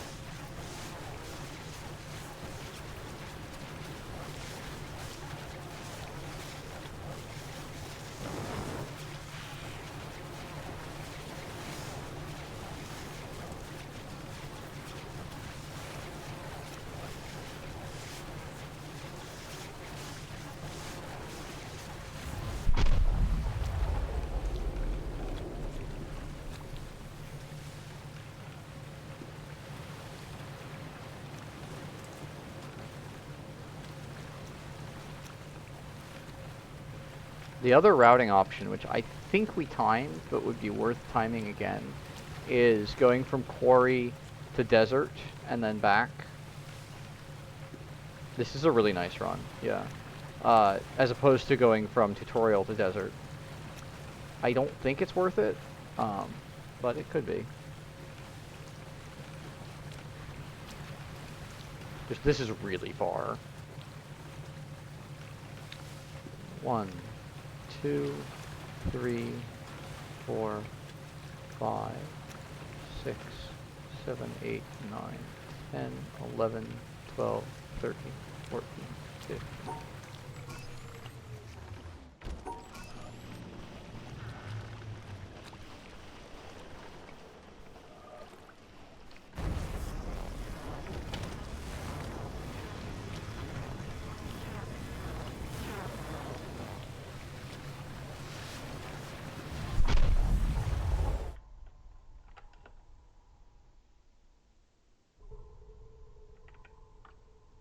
Ta-da!